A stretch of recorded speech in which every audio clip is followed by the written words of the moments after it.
पास ये टूल मौजूद है और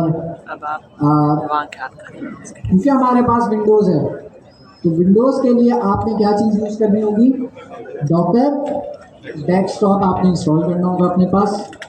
तो विंडोज़ के अंदर इस तरह का अच्छा यूआई आ जाता है। आप यहाँ पे देखें, इन्होंने, मैं काफ़ी टाइम से इसे अपडेट नहीं किया था तो मेरे पास ये एआई वाला फीचर भी नहीं था, कुछ भी नहीं था, तो कल ही मैंने इसको अपडेट किया है।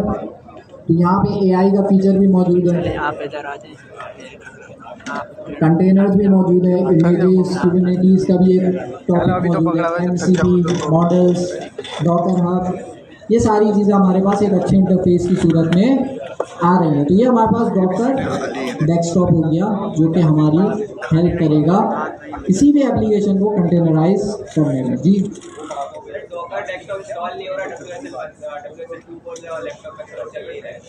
डॉकर डेस्कटॉप इंस्टॉल नहीं हो रहा है। रैम कितनी है आपकी?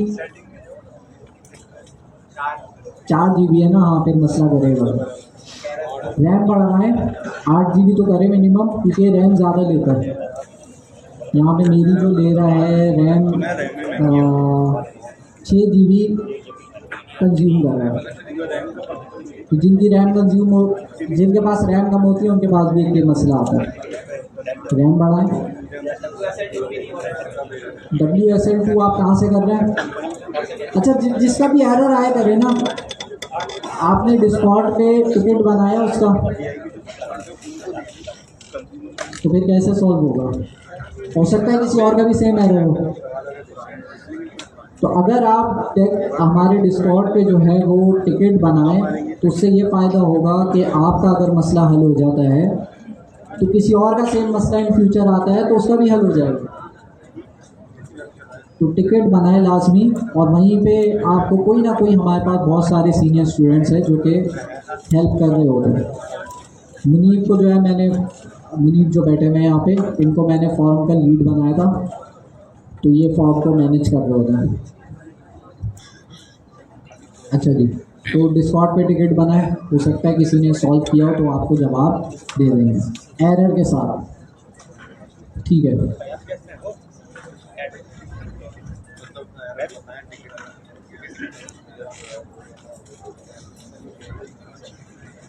अच्छा मैंने नोशन के अंदर एक गाइड बनाई थी आप लोगों के लिए, और ये पब्लिश भी मैंने कर दी है। तो इसमें से हम जो है बहुत सारी चीज़ें फास्ट फॉरवर्ड लेके चलेंगे क्योंकि हम पहले से कर चुके हैं। और जो है आखिर में हमने दानियल मौजूद है, दानियल आपने वो डिप्लॉयमेंट वाला कर लिया रेलवे पे, ठीक है।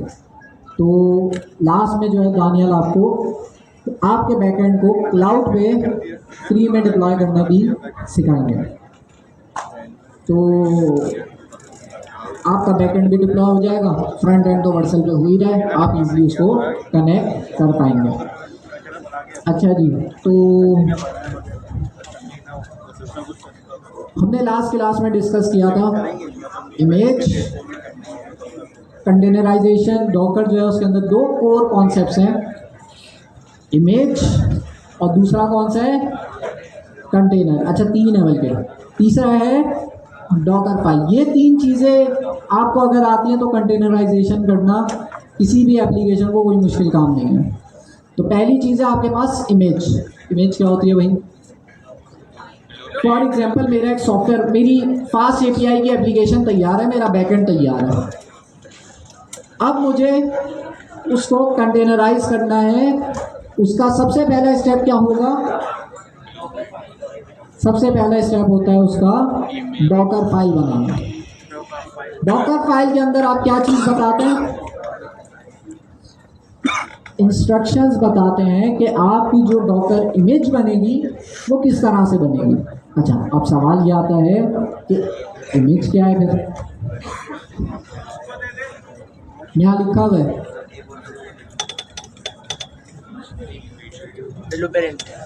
Video game disc, recipe card, house blueprint. क्या समझ आया इमेज से? कि आपकी इस वाले केस में अगर हम देखें, रेसिपी कार्ड जो होता है आपके पास, उसके अंदर क्या होता है, आपके पूरी रेसिपी की क्या लिखी होती है, इंस्ट्रक्शन डिटेल्स लिखी होती है। क्या क्या चीज़ें उस रेसिपी को बनाने के लिए चाहिए, वो सब चीज़ें आपके पास रेसिपी कार्ड के अंदर मौजूद होती है। क्या आप उस रेसिपी कार्ड को यूटिलाइज करते हैं, उसको चलाते हैं? नहीं, वो तो आपके पास क्या होती है, स्टैटिक होती है। इसी तरह से हाउस का ब्लूप्रिंट हो गया, हाउस के ब्लूप्रिंट के अंदर आपको पता है कि भाई क्या क्या चीज़ें होंगी, लेकिन वो स्टैटिक है। असल जो आपके पास चीज़ होती है जिसको आप यूटिलाइज करते हैं, वो क्या होती है आपके पास, कंटेनर। तो कंटेनर की मिसाल इसी तरह से है कि भाई जैसे आपने जो है उसी रेसिपी से क्या बना दिया, पिज़्ज़ा बना दिया। अब जो पिज़्ज़ा है आपके पास वो कंटेनर है, क्योंकि आप उस पिज़्ज़ा को यूटिलाइज करेंगे। इसी तरह से घर वाली एग्जाम्पल में क्या है, घर का ब्लूप्रिंट क्या है, इमेज है। जब उस इमेज को यूज करते हुए घर बन गया तो वो आपका कंटेनर है, आप घर को यूज करते हैं। जी आप क्या कह रहे थे? जैसे क्लास से ऑब्जेक्ट बनाते हैं उसी तरह की चीज़ है, लेकिन बहुत सारे लोगों को याद ही नहीं होगा ना। याद है, याद है? Yes sir. चलिए शुक्र है, हैंड रेज नहीं करवाता। ठीक है, तो इमेज आपके पास क्या है, स्टैटिक। ये एक दफा आपने बना दी तो ये चेंज नहीं हो सकती। मतलब क्या है इसका, मतलब क्या है इसका, भाई मैंने एक एपीआई बनाई, मैंने फास्ट एपीआई को यूज करते हुए, उसकी मैंने क्या करी, सबसे पहले इमेज बनाई। इमेज बनाने के बाद मैं कह रहा हूं कि अब आप उस इमेज को चेंज नहीं कर सकते, एडिट नहीं कर सकते। तो मतलब अगर मैं नई एपीआई ऐड करूंगा तो नई एपीआई की मैं क्या अलग इमेज बनाऊंगा? बिल्कुल ऐसा ही है कि एक दफ़ा इमेज बन गई तो आप उसको चेंज नहीं कर सकते। अब आपको दूसरी, अगर आपने एपीआई में चेंजेस करी है तो आपने फिर से एक नई इमेज बनानी होगी। तो नई इमेज, पुरानी वाली वैसी की वैसी रहेगी, नई इमेज आपके पास ऐड हो जाएगी। जब भी एपीआई में चेंजेस होगी, आपकी जो इमेज है वो आपके पास दूसरी बनेगी हर चेंजेस में। ठीक है, तो आपके पास सबसे पहले क्या बनती है, एप्लीकेशन की इमेज बनती है, और इमेज के बाद उस इमेज से आप क्या चलाते हैं, अपना कंटेनर चलाते हैं। और कंटेनर जो है आपकी रनिंग एप्लीकेशन है। इमेज जो है आपकी एप्लीकेशन का ब्लूप्रिंट है कि एप्लीकेशन में क्या क्या चीज़ें होंगी, लेकिन वो रनिंग में नहीं है। उसी इमेज को अगर मैं चला दूँ तो वो फिर हमारे पास कंटेनर बन जाते हैं, और वो आपके पास रनिंग इमेज, रनिंग आपके पास एप्लीकेशन होती है। तो तीन आपके पास मेन चीज़ें हैं, इमेज, कंटेनर और डॉकर फाइल। हमें क्या चीज़ बनानी होती है, सबसे पहले हम बनाते हैं डॉकर फाइल। डॉकर फाइल में क्या चीज़ें होती हैं, इंस्ट्रक्शंस होती हैं कि भाई आपकी जो इमेज होगी उसमें क्या क्या चीज़ें होनी चाहिए, वो इंस्ट्रक्शन होगी। इस इंस्ट्रक्शन को यूज़ करते हुए आपकी क्या बनेगी, इमेज बनेगी। इमेज के अंदर आपका पूरा सॉफ्टवेयर होगा, सब चीज़ें होंगी उसके अंदर, उसका फाइल साइज भी बड़ा होगा। इमेज ऐसा नहीं कि एक इमेज होगी, एक तस्वीर जितना फाइल होगी, नहीं, पूरी एप्लीकेशन आप समझे बंडल की सूरत में आपके पास होगी, लेकिन वो चलती भी नहीं होगी, वो स्टैटिक होगी। तो अगर मुझे अपनी, अब सवाल ये आता है कि मेरे पास ये तीन चीज़ें हो गई, इमेज, कंटेनर, डॉकर फाइल। मैंने एक सॉफ्टवेयर बनाया, सॉफ्टवेयर बनाने के बाद अब मैं चाह रहा हूँ मेरा सॉफ्टवेयर आप लोग यूज़ करें, मतलब अपने पास एज अ डेवलपर आप लोग अपने पास डाउनलोड करके यूज़ करें, या अपनी एप्लीकेशन में आप लोग यूज़ करें। मेरा सॉफ्टवेयर अपनी एप्लीकेशन में आप लोग यूज़ करें, तो आपको क्या चीज़ चाहिए होगी, उसकी कंटेनर चाहिए होगा, इमेज चाहिए होगी, या डॉकर फाइल चाहिए होगी,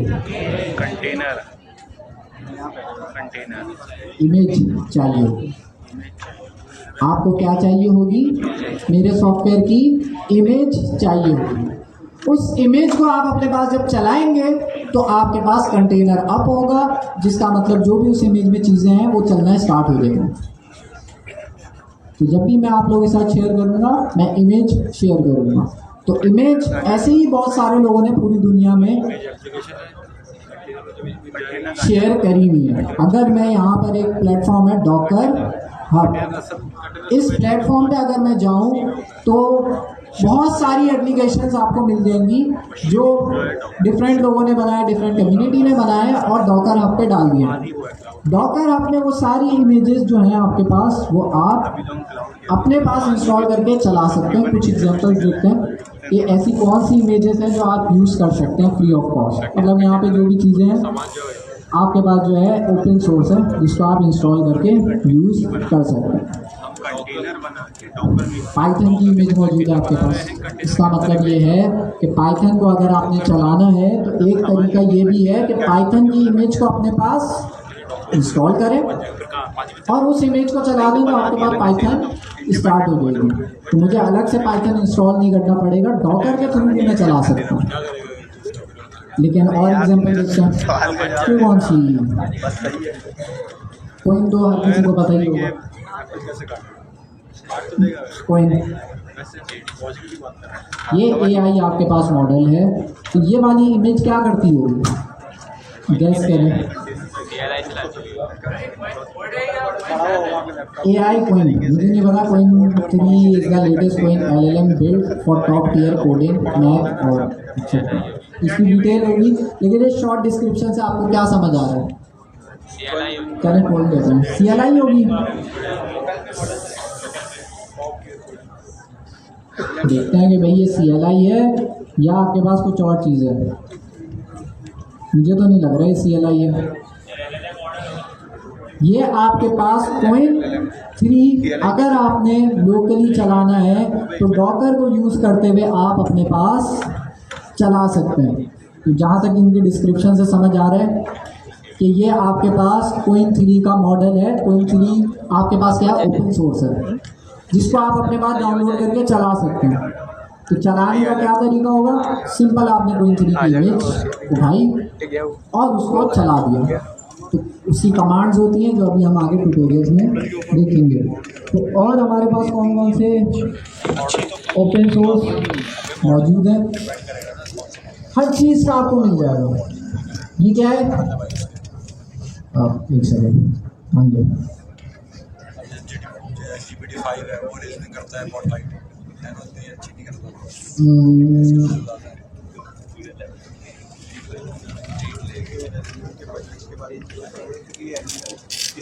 एक इमेज मुझे नज़र आई थी वो आप लोग अच्छा ये अच्छा नेट में जो है वो स्लो चल रहा है। LLM में क्या है? रीजनिंग में या रीजनिंग तो मतलब ये पूरी दुनिया से बहुत सारे लोगों ने अपने सॉफ्टवेयर्स बना के उनकी इमेजेस बना के डॉकर हब पे डाल दिए, जिसका मतलब ये है कि हर कोई उसे यूज़ कर सकता है। अच्छा मैं पूछ रहा था ये वाली इमेज कौन सी है? ये आई पोस्टग्रेस। हमने NeonDB डिस्कस किया था और उसमें हमने डिस्कस किया था NeonDB कौन सा डेटाबेस यूज़ कर रहा है? पोस्टग्रेस डेटाबेस यूज़ कर रहा है। तो NeonDB एक प्लेटफॉर्म है जो पोस्टग्रेस डेटाबेस आपके पास चला रहा है। अब मैंने जब डॉकर हब खोला तो डॉकर हब के अंदर यहाँ मेरे पास आ रहा है कि भाई ये आपके पास पोस्टग्रेस की इमेज मौजूद है। तो अगर मैं थोड़ा दिमाग लगाऊँ, अच्छा इसमें इसको कितने लोगों ने यूज़ किया? नीचे आ रहा है नंबर 1 बिलियन। सर ये तो डाउनलोड है ना, बार-बार फिर भी 1 बिलियन लोगों ने आपको इसको यूज़ किया हुआ, इस इमेज को। तो इससे क्या समझ आ रही है? इमेज आप तक अगर आपके पास मौजूद है तो इसका क्या मतलब है?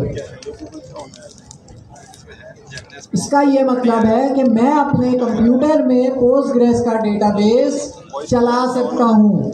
इसके लिए मुझे NeonDB भी नहीं चाहिए।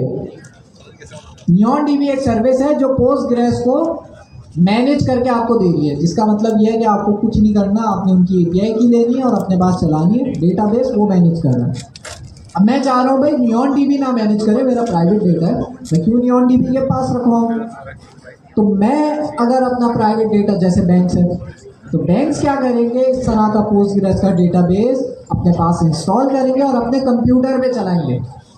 तो ये सारी चीज़ें कौन आसान कर रहा है आपके लिए? डॉकर। ये सारी इमेजेस हैं जिनको मैं अपने पास डाउनलोड करके चला सकता हूँ। तो ये भरा है, इसके अंदर हर तरह की आपको हर तरह का सॉफ्टवेयर मिल जाएगा। तो कभी भी आपको, फॉर एग्जांपल एयरटेबल का नाम सुना है? Yes, sir. एयरटेबल क्या है? वो पेड है। एयरटेबल जो है आपके पास जिनको नहीं पता वो गूगल शीट की तरह है, लेकिन इसके अंदर और भी बहुत सारे फीचर हैं। एयरटेबल ये गूगल शीट की तरह है, ये बहुत सारी इंटीग्रेशन देता है, लेकिन इसकी प्राइसिंग जो है वो ज़्यादा है, मतलब पेड है। फ्री है इसके अंदर, लेकिन कुछ हद तक है, फिर पेड है।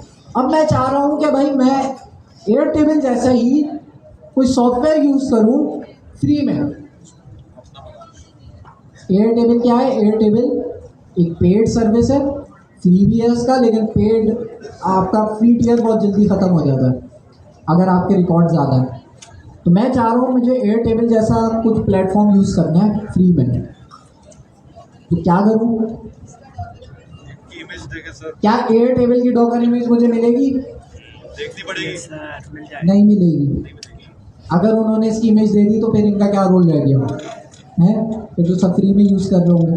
तो एयरटेबल की टक्कर में आपके पास दूसरा जो प्लेटफॉर्म है वो कौन सा है? अब मुझे नाम याद नहीं है, लेकिन मैं सर्च कर लेता हूँ। NocoDB। NocoDB आपके पास क्या करता है कि एयरटेबल जैसा ही आपके पास जो है सॉफ्टवेयर है ये, और ये ओपन सोर्स है, और इसकी आपको इमेज कहाँ पे मिल जाएगी? डॉकर हब पे मिल जाएगी। जिसका मतलब ये है कि मुझे किसी का क्लाउड यूज़ करने की ज़रूरत नहीं है, मैं NocoDB को अपने पास इंस्टॉल करूँगा और अपने कंप्यूटर में चला दूँगा। कल को मैं चाह रहा हूँ इस NocoDB जो मेरे कंप्यूटर में मैं चला रहा हूँ इसको डिप्लॉय करना, तो वो भी फिर हमारा अगला स्टेप होगा, मैं कहीं पे भी इसको डिप्लॉय कर सकता हूँ। लेकिन बताने का मकसद ये है कि अगर आपको डॉकर आ गया ना, तो आप इस तरह के फ्री टूल्स अपने कंप्यूटर में इंस्टॉल करके यूज़ कर सकते हैं। तो NocoDB जो है एयरटेबल बहुत अच्छा टूल था, लेकिन वो पेड था। मुझे फ्री में जाना था, तो मैंने देखा इसका ओपन सोर्स अल्टरनेट क्या है, तो मुझे NocoDB मिला। तो NocoDB को यूज़ करते हुए मैं इसको अपने पास इंस्टॉल करके चला सकता हूँ फ्री में। तो ये आपके पास। अच्छा, एक और चीज़ आपने पढ़ी थी, N8N याद है?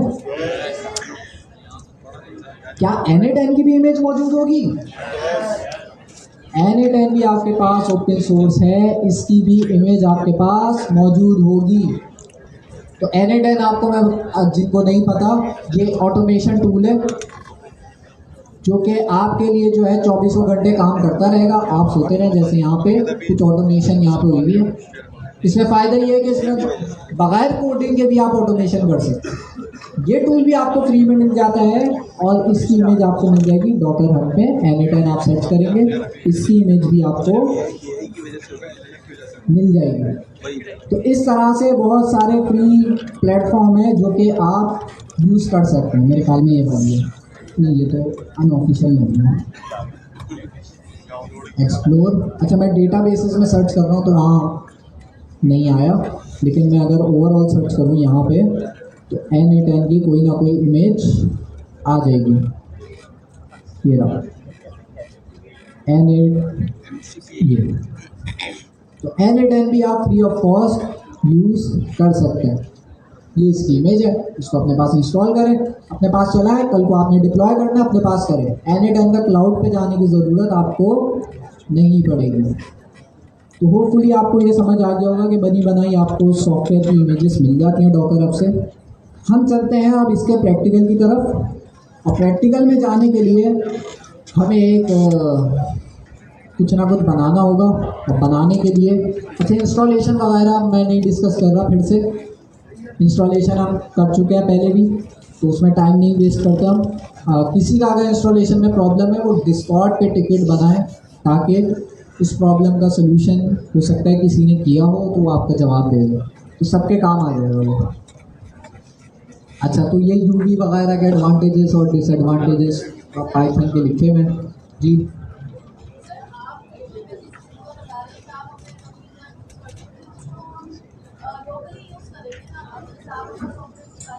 लोकली करेंगे डाउनलोड करके, कहाँ पे करेंगे? क्लाउड पे करेंगे, ऐसा ही है। तो एक दफ़ा फिर से बता देता हूँ, जितनी भी इमेजेस हैं, कोई भी सॉफ्टवेयर हो उसको अगर मुझे यूज़ करना है, उसकी इमेज मैं अपने पास डाउनलोड करूँगा और उसको यूज़ करूँगा, और यूज़ करने के बाद, यूज़ तो मैं लोकली कर रहा हूँ ना, लोकली मैं नहीं चाह रहा, मैं चाह रहा हूँ कि मैं इसको डिप्लॉय कर दूँ ताकि बाकी और भी यूज़ कर सकें। तो मैं डिप्लॉय क्लाउड पे करूँगा, और क्लाउड के लिए हमारे पास जो फ्री प्लेटफॉर्म है, एक है रेलवे, एक रिसेंटली सर ने निकाला है ऑरिकल का, आपको फ्री सर्वर मिल जाता है, तो वो भी आप यूटिलाइज कर सकते हैं, लेकिन उसमें कॉन्फ़िगरेशन आपको ज़्यादा करनी पड़ेगी, लेकिन वो भी हम करेंगे, कुबरनेटिस के साथ करेंगे। तो ऑरिकल आपको जब फ्री सर्वर दे रहा है तो हम उस पर डिप्लॉयमेंट करना भी सीखेंगे। तो ऑरिकल में आगे या किसी भी क्लाउड पे करने सेम प्रोसेस होगा डिप्लॉयमेंट का।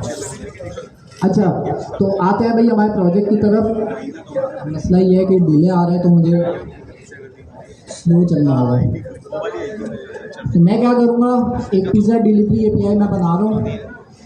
उसके लिए सबसे पहले मैं यूवी का प्रोजेक्ट बनाऊँगा और उसके अंदर फास्ट एपीआई को यूज़ करते हुए अपनी एक एपीआई बनाऊँगा, और एपीआई का कोड भी मेरे पास यहाँ पे लिखा हुआ है, तो इसको मैं कॉपी पेस्ट करके अपने पास चला लूँगा।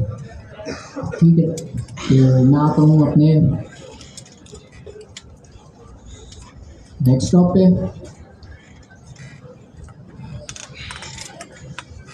अच्छा, एक और चीज़, ये जो मैं ट्यूटोरियल लेके चल रहा हूँ ना, ये कहाँ से लेके चल रहा हूँ, ये मुझे कहाँ से मैंने ट्यूटोरियल बनाया है, ये मैंने आपकी जो बुक है वहाँ से बनाया है। तो बुक कौन सी वाली है आपकी? फैक्ट्री वाली, फैक्ट्री क्या नाम है उसका, agentfactory.pennaversity.org। आपकी ये असल बुक है, इसके अंदर पूरा डॉकर का ट्यूटोरियल। सर गिर गए, मैं तो बैठा हूँ भाई। कौन गिर गए? कुर्सी टूट गई, चलो दूसरी ले लो। यह आपकी बुक है, जिनको डॉकर के बारे में पता है और वो आगे पढ़ना चाहते हैं तो भाई इस बुक से स्टार्ट करते हैं आगे।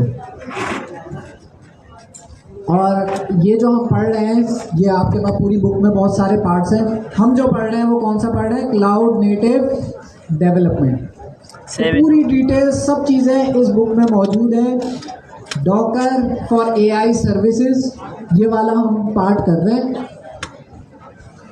अगला जो हम करेंगे कुबरनेटिस करेंगे, और जाहिर है पूरी बुक है, हम पूरा कंप्लीट नहीं कर पाएंगे क्योंकि टाइम कम है, लेकिन हम इम्पॉर्टेंट चीज़ें कर लेंगे। अगला पार्ट जो आपका होगा वो होगा कुबरनेटिस का। ये भी आप लोग पढ़ना स्टार्ट कर सकते हैं जिनको पढ़ना है। इसकी सर्टिफिकेशन भी है, तो उसके बारे में भी हम लोग डिस्कस करेंगे। पहले आप लोग पढ़ लें, और उसकी बड़ी वैल्यू है, वो इंटरनेशनल सर्टिफिकेशन है, उसकी बड़ी वैल्यू है। अच्छा, तो हम आ जाते हैं, यहाँ से मैं लेके चल रहा हूँ। यहाँ पे हर एक चीज़ की जो है डिटेल मौजूद है। तो पेनावर्सिटी ने क्या किया है आप लोगों के लिए, एक मैंने ये नोट किया, आप लोगों को सबसे ज़्यादा स्किल बनाने में प्रॉब्लम आती है, सही है? टोकन ख़त्म हो जाते हैं और वेस्ट हो जाते हैं। बेसिकली स्किल बनाते बनाते ही आपका वो टोकन ख़त्म हो जाता है। तो पेनावर्सिटी ने आप लोगों के लिए क्या किया है, एक रैपो बनाई है जिसका नाम है क्लाउड कोड स्किल्स लैब। इस रैपो के अंदर आपको कुछ इम्पॉर्टेंट स्किल्स जो है वो बिल्ट इन दे दी है, जैसे कि कॉन्टेक्स्ट 7 की इमेज, कॉन्टेक्स्ट 7 की स्किल इसमें बिल्ट इन है। और उसके अलावा जो है मुझे डॉकर की इमेज बनानी थी, वो भी मैंने बना ली है। मुझे अगर दूसरी स्किल्स बनानी है तो उसके लिए एक और स्किल यहाँ पहले से मौजूद है जिसका नाम है स्किल क्रिएटर। इस एक स्किल को यूज़ करते हुए मैं जितनी स्किल्स बनाना चाहूँ मैं बना सकता हूँ, लेकिन यहाँ पे कुछ इंपॉर्टेंट स्किल्स पहले से बनाई हुई है और ये आपको कहाँ से मिलेगी? ये आपको मिल जाएंगी ये जो एनावर्सिटी का जो डॉकर फॉर एआई, ये जो क्लाउड नेटिव का पार्ट है, इसके अंदर जब आप जाएंगे तो इसके अंदर चैप्टर 49 है। इसके अंदर पहला ही जो स्टेप है बिल्ड योर डॉकर स्किल। इस पे जब आप जाएंगे तो ये आपको डॉकर की स्किल बनाना सिखा रहे हैं। स्किल बनाने के लिए आप लोगों को बताया गया है कि ये आपकी रेपो है। इस पे मैं जाऊँ अगर तो एक पेनावर्सिटी ने मेरे लिए रेपो बनाई है जिसके अंदर जो है कुछ इंपॉर्टेंट स्किल्स इसके अंदर डाल के मुझे दे दी। तो जब भी मैं नया प्रोजेक्ट स्टार्ट करता हूँ ना, मैं इस रेपो से स्टार्ट करता हूँ ताकि जो है मेरे पास जो इंपॉर्टेंट स्किल्स हैं वो पहले से मौजूद हो। बाज़ स्किल्स मैं अपने दूसरे प्रोजेक्ट से कॉपी पेस्ट कर लेता हूँ। तो स्किल्स आपके पास जो है क्लाउड कोड की ज़रूरी है ताकि जो है आपकी डेवलपमेंट आसान हो। तो मैं भी इसी की स्किल लेके चल रहा हूँ। यही प्रोजेक्ट मैंने क्लोन किया हुआ है और इसी को मैं यूज़ कर रहा हूँ।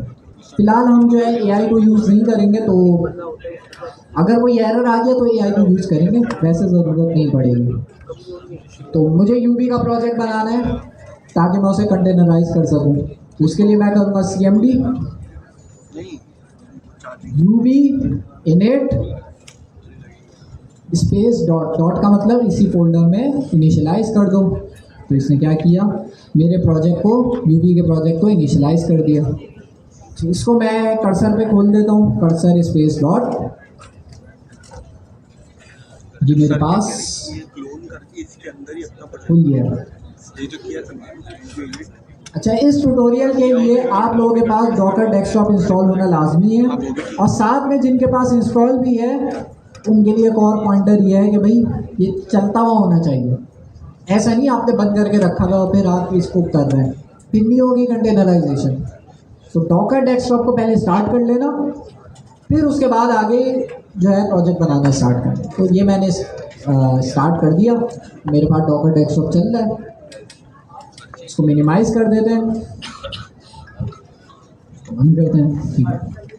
तो मैंने इसको कर्सर स्पेस डॉट से खोल दिया है, खुला गया।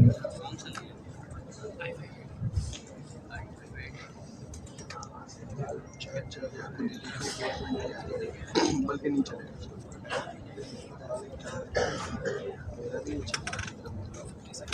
खुलेगा खुलेगा।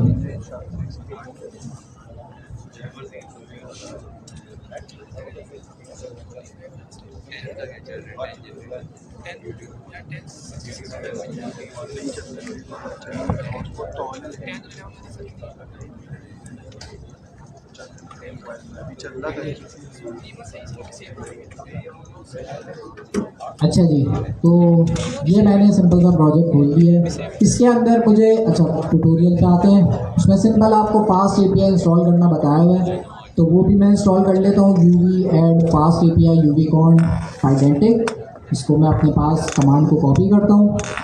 फास्ट API का पैकेज मैं अपने पास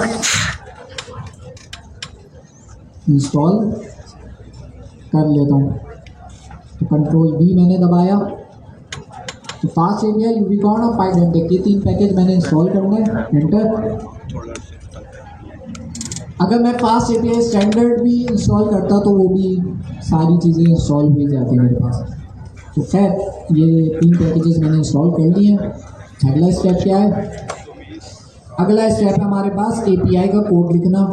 तो API का कोड क्या है मेरे पास? ये फास्ट API का कोड है जिसके अंदर ये पिज़्ज़ा डिलीवरी API मैं बनवाना चाह रहा हूँ। और इसके अंदर मेन जो APIs होंगी वो होगी, एक ऑर्डर की API होगी कि भाई मैं ऑर्डर प्लेस कर सकता हूँ, और ऑर्डर गेट करने की API है कि भाई मेरे जितने भी ऑर्डर्स हैं उनकी लिस्ट आ जाए, सारे ऑर्डर्स की लिस्ट आ जाएगी। अगर मुझे किसी एक स्पेसिफिक ऑर्डर की डिटेल चाहिए तो उसके लिए भी एक API बनी हुई है। मेन्यू की API भी एक बनी हुई है।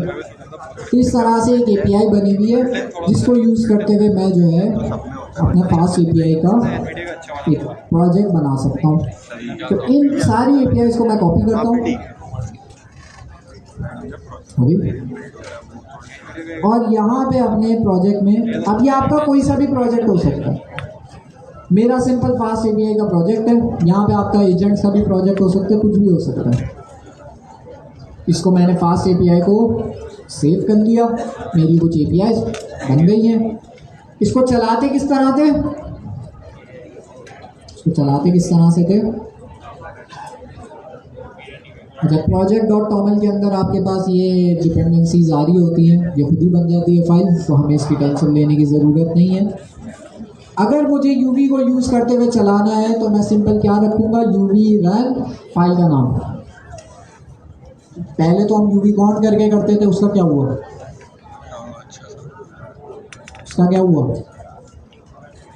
उसका ये हुआ कि अगर आप इस फाइल के सबसे बॉटम पे आए तो ये लिखा हुई तो है मैंने,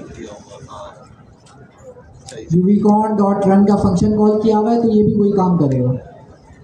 तो डायरेक्ट अगर मैं फाइल को चलाता हूँ uv run main.py, तो हमारी फाइल जो है वो क्या करेगी, uvcon का सर्वर स्टार्ट कर देगी, जिससे हम फास्ट API को यूज़ कर पाएंगे। तो क्या थी, uv run main.py। अभी तक डॉकर वाला कोई पार्ट नहीं आया इसमें ट्यूटोरियल में, सिर्फ हमने सिंपल सा प्रोजेक्ट बनाया।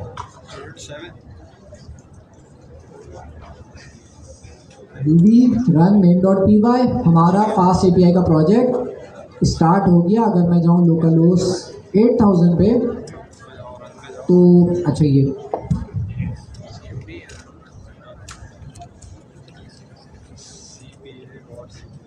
ये आपका लोकल होस्ट 8000/docs पे आ गया। अब मेरे पास ये nginx का आ रहा था, ये बैकग्राउंड में कुछ इसका भी सर्वर चल रहा होगा, इसलिए ये आ रहा है, तो इसको इग्नोर करें। आप लोग जब खोलेंगे तो आपके पास फास्ट API की API आ जाएंगे। तो वही APIs है जो कि मैंने बनाई थी या AI से बनवाई थी, कोई ज़्यादा फर्क नहीं है। ऑर्डर्स की API है, पोस्ट की API है। अच्छा, इसके अंदर ना मैंने एक नई चीज़ देखी, शायद आपको पहले से पता हो, मुझे नहीं पता थी। अगर आप लोकल होस्ट 8000 पे जाके /docs की जगह पे आप लिखते हैं redoc, तो क्या खुलता है,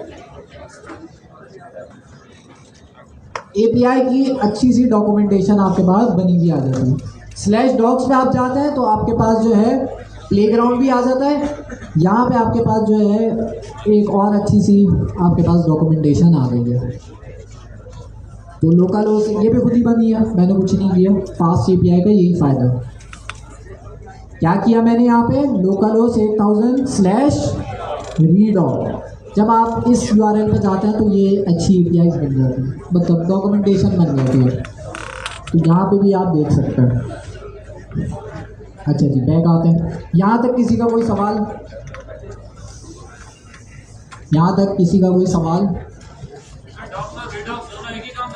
एक ही काम करते हैं, लेकिन आप देख रहे हैं ये भी देखा जाए तो ये भी डॉक्यूमेंट्स बना रहे हैं, लेकिन यहाँ पे और उसमें और इसमें मुझे ये फ़र्क नज़र आ रहा है कि यहाँ आपको प्लेग्राउंड पे ज़्यादा फोकस किया गया है कि आप टेस्टिंग वगैरह कर सकें। वहाँ पे डॉक्यूमेंटेशन पे ज़्यादा फोकस किया गया, तो पूरी डॉक्यूमेंटेशन आपको अच्छे फॉर्मेट में मिल रही है। आप डॉक्स में भी चले जाएँ तो आपको सारी इन्फॉर्मेशन मिली जाएगी। किसी और का कोई और सवाल?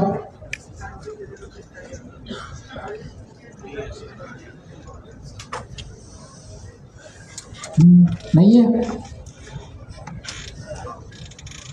हलवा है? ये बोला ना आपने, नहीं सर हलवा है। आगे चलते हैं, चलिए आगे चलते हैं। अब हमारे पास ये टेस्ट हमने कर लिया, ठीक है, APIs वगैरह सही चल रही है हमारी। नीचे आते हैं। अब मुझे जो है इस एप्लीकेशन को, इस बैकएंड को मैंने कंटेनराइज करना है। तो पहला स्टेप क्या था, इमेज बनाना। इमेज बनाने के लिए क्या ज़रूरी है, मुझे डॉगर फाइल चाहिए ताकि उस डॉगर फाइल से आपकी इमेज बने। तो हमारे पास यहाँ पे एक डॉकर फाइल मैंने आप लोगों के लिए बनाई हुई है। डॉकर फाइल बनाने का क्या तरीका होता है, इसमें आपने अगर ज़रा सी भी गलती करी तो डॉकर फाइल नहीं चलेगी। आपने अपने प्रोजेक्ट पे आना है और यहाँ पे एक नई फाइल बनानी है कैपिटल डी से, डॉकर फाइल। फाइल का एक भी कैपिटल नहीं करना, सिर्फ डी कैपिटल होगा। एंटर। ये आपकी डॉकर फाइल बन गई है। आप देखें एक मेल भी बनी हुई आ गई है, तो मतलब डॉकर फाइल सक्सेसफुली बन गई है। अब इसमें आके मैं जो है काम स्टार्ट कर सकता हूँ। सबसे पहले मुझे यहाँ पे बताना होता है कि अच्छा मेरा कौन सा प्रोजेक्ट है, पाइथन का प्रोजेक्ट है। किसी भी प्रोजेक्ट को चलाने के लिए, कहीं पे भी चलाने के लिए मुझे क्या क्या चीज़ें चाहिए होती हैं। पाइथन। मेरा ये प्रोजेक्ट है, इसको मैं कहीं चलाना चाह रहा हूँ, कहीं पे भी, किसी भी लैपटॉप में या किसी भी सर्वर पे, तो उस सर्वर पे मुझे क्या क्या चीज़ें चाहिए होंगी। सारे डिपेंडेंट चीज़ चाहिए होंगी। पाइथन आपका जो कंप्यूटर विंडोज़ चल रही है, सबसे इम्पोर्टेंट चीज़ क्या है इसमें, जो आप कंप्यूटर चला रहे हैं उसके अंदर सबसे इम्पोर्टेंट चीज़ है ऑपरेटिंग सिस्टम। विंडोज़ के बगैर आप जो है इसको यूज़ नहीं कर पाएंगे, तो ऑपरेटिंग सिस्टम सबसे इम्पोर्टेंट है। तो मेरे ये जो एप्लीकेशन है इसके लिए भी मुझे क्या चाहिए होगा, ऑपरेटिंग सिस्टम चाहिए होगा। तो हमारे पास बहुत सारे ऑपरेटिंग सिस्टम है, ubuntu आप यूज़ कर सकते हैं और भी बहुत सारे, लेकिन हम बिल्कुल light weight operating system use करेंगे ताकि हमारी एप्लीकेशन चल जाए। बिल्कुल लाइट वेट हमें ऑपरेटिंग सिस्टम चाहिए, हमें कोई इतनी डिज़ाइन वाला नहीं चाहिए जैसे विंडोज़ है। तो लाइट वेट यूज़ करने के लिए मैं कोई सा भी ऑपरेटिंग सिस्टम यहाँ पे ले सकता हूँ। तो पहली लाइन में हम लिखते हैं एक ऐसी इमेज का नाम जहाँ से आपका प्रोजेक्ट स्टार्ट होगा। तो मेरे प्रोजेक्ट के अंदर अगर आप देखें तो कुछ ऐसा है नहीं, सिर्फ कोड है। ऑपरेटिंग सिस्टम है कहीं पे, इस कोड में कहीं भी मैंने कहीं मेंशन किया है कि ऑपरेटिंग सिस्टम चाहिए, मुझे नहीं लिखा हुआ। तो मुझे यहाँ पे पहली लाइन में बताना होगा कि मुझे अपने कंटेनर के अंदर क्या क्या चीज़ें चाहिए। तो उसके लिए मैं एक बेस इमेज, एक स्टार्टिंग पॉइंट पहली लाइन में लिख दूंगा जहाँ से वो मेरी इमेज बनाना स्टार्ट करेगा। तो हमारे पास बहुत सारी इमेजेस हैं जिनको हम as a starting point use कर सकते हैं, लेकिन हम सबसे लाइट वेट है क्या वैसे नहीं, ये तो वर्जन है 3.12 तो वर्जन है, लेकिन ये जो मैंने लिखा है पाइथन 3.12, ये इटसेल्फ क्या चीज़ है, कोई एप्लीकेशन है। ये एक अदद आपके पास डॉकर हब की इमेज है, ये एक इमेज है। तो होगा क्या, जब भी मैं अपनी एप्लीकेशन को स्टार्ट करूंगा तो सबसे पहले मेरी एप्लीकेशन क्या करेगी, पाइथन की इमेज को अपने पास इंस्टॉल करेगी, फिर आगे मेरी एप्लीकेशन का काम होगा। तो पाइथन 3.12 क्या है, एक इमेज है जो ये खुद ही इंस्टॉल कर लेगा, मुझे बस इसका नाम लिखना है। अब मसला ये, पाइथन 3.12 ना बहुत भारी है, इसके अंदर ऑपरेटिंग सिस्टम भी आ जाएगा मेरे पास, इसके अंदर मुझे पाइथन भी इंस्टॉल मिलेगी, मुझे अलग से इंस्टॉल नहीं करनी पड़ेगी। तो ये इस इमेज का फ़ायदा है। लेकिन अभी भी मसला ये है कि 3.12 में ना ये तकरीबन 700 MB की आपके पास ये सिर्फ एक इमेज है। शायद मैं ऊपर नीचे बता रहा हूँ, लेकिन अंदाज़न इतना ही आपको पड़ेगा। तो अगर मैंने ये इमेज यूज़ करी तो बड़ा टाइम लग जाएगा, वो इमेज डाउनलोड करेगा पहले पूरी। तो एक काम करते हैं, करके देख लेते हैं पाइथन 3.12। नहीं, एक बार करेंगे। अगर मैं दूसरी एप्लीकेशन भी बना रहा हूँ तो उसके अंदर भी मुझे फॉर एग्जांपल ये वाला बेस इमेज चाहिए। अगर मैं इस बेस इमेज को डाउनलोड दोबारा नहीं करूँगा, मेरे पास एक ही दफ़ा जो मेरे कंप्यूटर में ये उसी को यूटिलाइज करेगा। ये डॉकर का एडवांटेज है कि जो भी आपके पास रिसोर्सेज पहले से डाउनलोड हुई हुई है, डॉकर उसको यूटिलाइज करेगा, ना कि दोबारा से इंस्टॉल करेगा। तो खैर, तो सबसे पहले आपने क्या डालना होता है, बेस इमेज डालनी होती है। उसके बाद वर्क डायरेक्टरी, ये क्या है, अभी जब मैंने प्रोजेक्ट स्टार्ट किया तो इस प्रोजेक्ट के अंदर मेरी वर्क डायरेक्टरी कौन सी थी? ये क्लॉड कोड स्किल्स लैब, ये वाली थी। इसके अंदर मैं अपना जो है एप्लीकेशन बना रहा हूँ, इसके बाद नहीं बनाऊँगा, इसके बाहर अगर बना रहा हूँ तो वो दूसरी एप्लीकेशन होगी। इस एप्लीकेशन की मेरी जो वर्किंग डायरेक्टरी है उसका नाम है क्लॉड कोड स्किल्स लैब। जो मैं अभी इमेज बनाऊंगा उसके अंदर जो है आपकी जो वर्किंग डायरेक्टरी होगी वो मैं कौन सी रख रहा हूँ? /ऐप रख रहा हूँ। इसकी जगह पे मैं कोई सी भी रख सकता हूँ। लास्ट क्लास में भी आप लोगों ने देखा होगा। इसके अंदर जाके भी हम चेक करेंगे, पहले अभी इमेज वगैरह बना लें। तो वर्किंग डायरेक्टरी मैंने ऐप रखी है, आप कुछ भी रख सकते हैं, इसका नाम कुछ भी रख सकते हैं। उसके बाद ये क्या है? ठीक है, पिप इंस्टॉल यूवी। इसका मतलब क्या है कि भाई मैं अपने पास यूवी इंस्टॉल करा रहा हूँ अपनी इमेज के अंदर, तो ये यूवी को इंस्टॉल कर लेगा। उसके बाद क्या है? मेरी जो फाइल्स हैं उसके अंदर से जो py-project.toml की फाइल है और uv log की एक फाइल है, इसको ये क्या कर रहा है? कॉपी कर रहा है। कॉपी तो कर रहा है लेकिन पेस्ट कहाँ पे कर रहा है? पेस्ट कहाँ पे कर रहा है? इमेज जो आपका कंटेनर होगा उसके रूट पे कर रहा है। उसके बाद क्या चीज़ है? अभी जब हम कंटेनर चलाएंगे ना तो उसके अंदर घुस के भी देखेंगे क्या क्या चीज़ है, तो और अच्छे से समझ आएगा। ये क्या है कमांड? ये कमांड क्या करती है? ये फाइल मैंने ट्यूटोरियल बनाया है तो उसके अंदर है ये पूरी फाइल। मैं ट्यूटोरियल शेयर कर दूंगा डिस्कॉर्ड पर, ठीक है।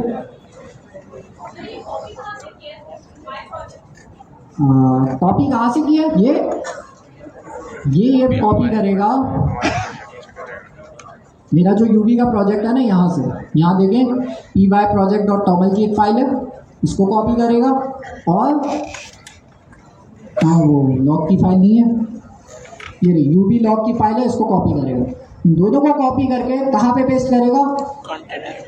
आपका जो कंटेनर बनेगा उसके अंदर पेस्ट आपके पास कर देगा। तो ये यूवी लॉग की फाइल हो गई। और क्या है आपके पास? ये यूवी सिंक क्या करेगा? सारी डिपेंडेंसीज इंस्टॉल कर देगा। ये क्या है? main.py की फाइल को भी मैं कॉपी करके अपने पास, डॉट का मतलब क्या है? रूट में मैं क्या कर रहा हूँ? पेस्ट कर रहा हूँ। अच्छा, ये इसको जब हम कंटेनर के अंदर घुसेंगे ना फिर आपको और अच्छे से समझ आएगा ये सारी फाइल्स जा कर रही है। एक्सपोज अभी के लिए छोड़ दें, मैं चाह रहा हूँ लोकल OS 8000 पे शो, तो इसलिए मैंने लिखा है। इसको ना भी लिखूँ तो कोई फ़र्क नहीं पड़ेगा, लेकिन नीचे डॉक्यूमेंट लिखा हुआ है तो छोड़ दें। लास्ट में मैंने अपनी डॉकर फाइल के अंदर क्या लिखा है? uv run main.py। तो जिसका मतलब ये है कि जब भी मैं अपने कंटेनर को चलाना चाहूँगा तो कौन सी कमांड चलेगी? uv run main.py। नीचे आए अगर आप, तो ये सारी चीज़ें जो हैं यहाँ पे डिटेल में एक एक चीज़ को बताया हुआ है कि फ्रॉम क्या कर रहा है? Starts with Python 3.12 base image जिसका साइज 900 MB है। अगर मुझे बेस इमेज लाइट वेट करनी है तो मैं कौन सा यूज़ कर सकता हूँ? ये यूज़ कर लूँ। इसका साइज कितना है? 50 MB। तो बेस इमेज अगर मैं ये वाली यूज़ करता हूँ तो इसका साइज़ बहुत कम है, जिससे मेरा जो है जल्दी से ये चल रहा है। तो बेस इमेज में पाइथन 3.12 की जगह पे पाइथन 3.12-अल्पाइन ये यूज़ कर लेंगे। अगर मैं वो वाली यूज़ करूँगा वो भी चल जाएगी, लेकिन वो इंस्टॉल ही होती रहेगी। 900 MB मेरा ऐसे ही खा जाएगा। तो हम लाइट वेट रखें उतना अच्छा है जी।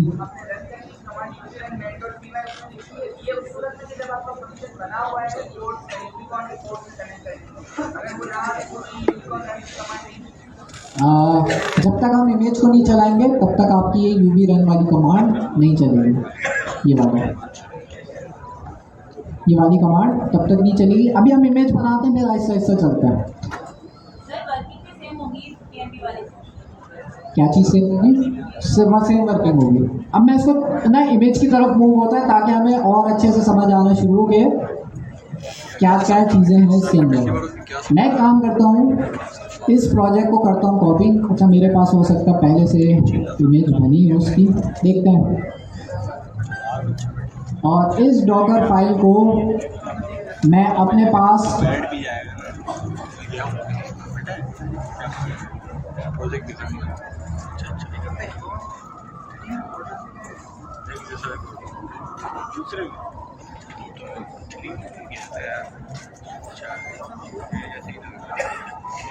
मैंने पेस्ट कर दी।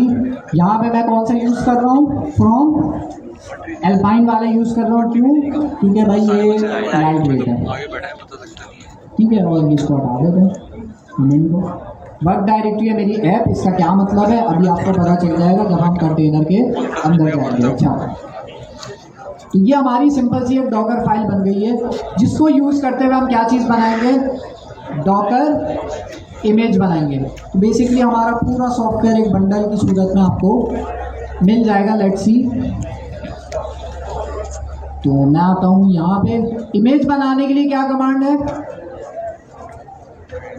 Docker build -t pizza API, मतलब नाम आप कुछ भी कर सकते हैं। -t का मतलब है टैग, तो टैग के साथ मैं इसका नाम रख रहा हूँ। कुछ भी नाम ना भी रखूँ तब भी चल जाएगा, लेकिन अच्छी बात है नाम रख लेगा।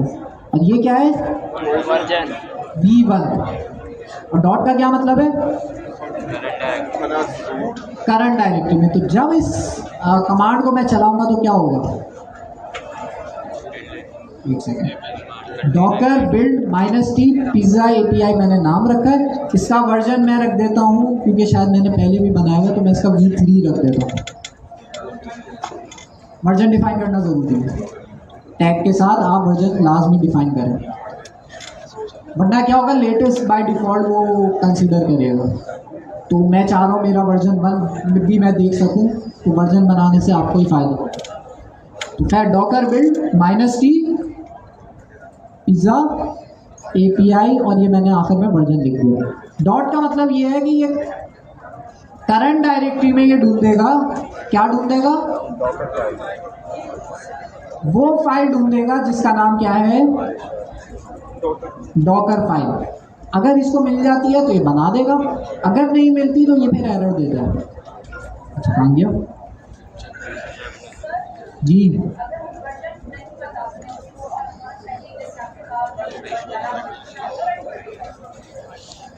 चेक कर ले, ओवरराइड कर देगा।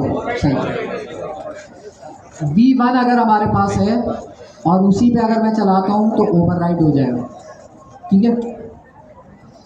इसको मैं बंद कर देता हूँ। ये काम गया वो इमेज वाला, राइड हो गया। खैर, इसको मैं चला देता हूँ, अजान भी हो रही है, जब तक ये हो भी जाएगा।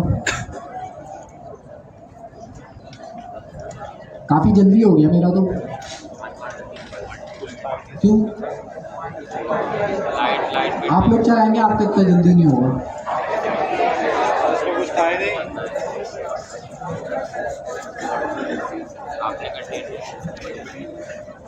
इमेज बनाने के लिए सबसे पहले इससे क्या चीज़ अपने पास डाउनलोड करी होगी, पाइथन 3.12 एल्पाइन। क्योंकि मेरे पास ये पहले से था मेरे कंप्यूटर में, तो ये वाला स्टेप फौरन हो गया। आगे भी कोई स्टेप मुश्किल है नहीं, आगे तो यूवी की इंस्टॉलेशन है, वो हो गई फौरन से, बाकी कॉपी वगैरह।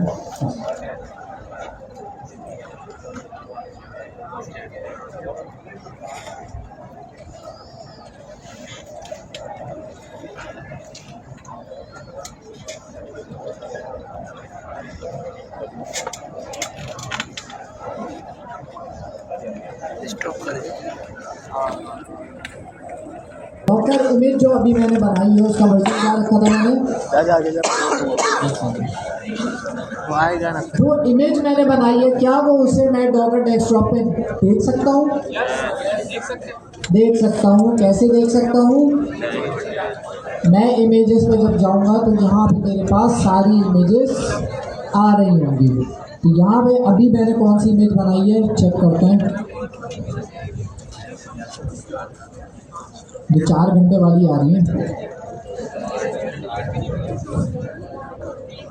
नहीं, ये तो पुरानी आ रही है।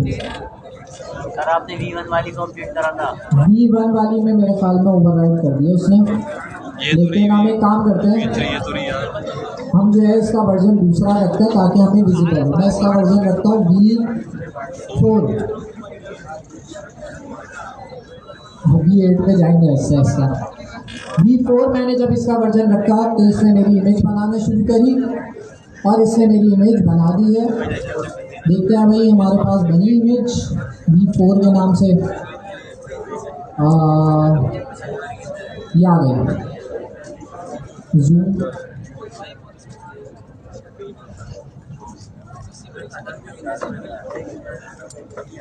सही है। तो अभी मैंने क्या बनाई है, यहाँ वैसा जूम नहीं हो सकता जैसे मैं नोशन में कर रहा हूँ, लेकिन यहाँ पे अगर आप देखें पिज़्ज़ा API इसने बना दी है और उसका वर्जन जो इसने रखा है V4 इसका वर्जन रखा है। क्या चीज़ आर्ट हुआ है मेरे ख्याल में। एक मिनट इसको रिफ्रेश करता हूँ। पढ़ाई का रख रही है वैसा भी क्या आपको करोड़ों नहीं आ रहा मेरे ख्याल में उससे सेम, क्योंकि मेरी कोड बिल्कुल सेम है तो उससे पुरानी वाली इमेज को ही यूटिलाइज कर लिया होगा, इसलिए 4R क्रिएटेड आया है। अगर मैं इसमें चेंजेस करूँगा तो हो सकता है कि ये नाम चेंज करूँगा तो वो तो हो जाएगा। लेकिन आपके पास एक नई इमेज बनी है 4R का जो आ रहा है उससे कोई मसला नहीं है। इससे पुरानी जो इमेज थी जो मैंने पहले बनाई थी उसी को उसने रीयूज कर लिया खुद से। ये ऑप्टिमाइजेशन ही आप देखें, जो पुरानी वाली इमेज है वो भी हैंड सेविंग नहीं हो रही। अगर मैं क्रिएटिव ऐड को ऐसे करूँ तो हमारे पास अभी कौन सी इमेज बनी, ये वाली बनी है। सबका साइज एक जैसा, तो मतलब मैंने जो है यहाँ लास्ट में सबका साइज एक जैसा है, तो उसने ये चीज़ देखी होगी कि भाई मैं सेम चीज़ बना रहा हूँ, तो उसने सेम इमेज को ही यूटिलाइज कर लिया। तो अभी जो मैंने इमेज बनाई है उसको टॉप पर ले आते हैं। API मैंने बनाई है, इसका वर्जन मैंने V4 रखा है और इमेज ID हमारे पास आ गई है।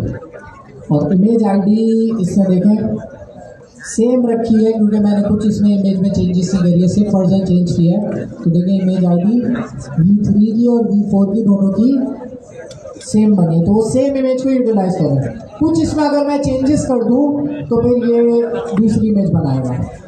तो वही चीज़ है कि ये रीयूजेबल कर रहा है, तभी आपके पास जल्दी से इंस्टॉल भी हो जाए। खैर, तो हमारे पास अब इमेज तैयार है। इमेज बनाने के लिए डॉकर बिल्ड की कमांड आपने चलाई और ये इमेज आपकी बन गई। अब इस इमेज को यूज़ करते हुए मैंने एक कंटेनर स्टार्ट करना। कंटेनर को आसान अल्फाजों में आप इस तरह से समझ लें कि एक अलग से मैं मशीन स्टार्ट कर रहा हूँ। जो भी काम हो रहा है इस सॉफ्टवेयर का वो सारा उस कंटेनर के अंदर चल रहा होगा। उस कंटेनर के अंदर जाके मैं चीज़ें चेंज भी कर सकता हूँ, देख भी सकता हूँ अपनी एप्लीकेशन को।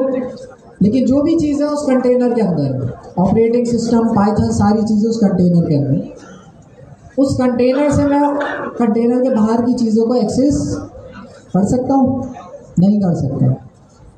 तो कंटेनर में मेरा पूरा सॉफ्टवेयर चल रहा होगा।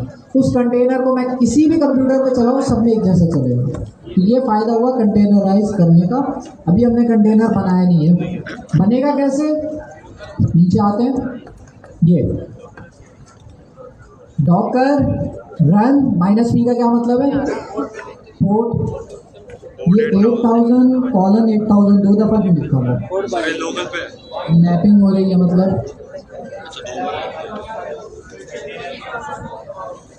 इसको मैं चेंज कर सकता हूँ? इसको मैं कुछ भी कर सकता हूँ। इसको मैंने 8000 क्यों रखा है? अब इस चीज़ को समझें। हमारा जो कंटेनर है, हमारी जो एप्लीकेशन चल रही है वो कहाँ पे चल रही है? जो हमारी फास्ट API अब चलेगी वो कहाँ पे चलेगी? कंटेनर के अंदर। हमारी जो एप्लीकेशन चलेगी वो चलेगी एक कंटेनर के अंदर। कंटेनर, तो तो हमारी फास्ट एपीआई की एप्लीकेशन इसके अंदर चल रही है। ये जो फास्ट एपीआई की एप्लीकेशन है, इसको जब मैंने स्टार्ट किया, कंटेनर के अंदर ही स्टार्ट करूँगा ना, तो जब मैंने इसको स्टार्ट किया तो ये इसका कुछ ना कुछ पोर्ट होगी।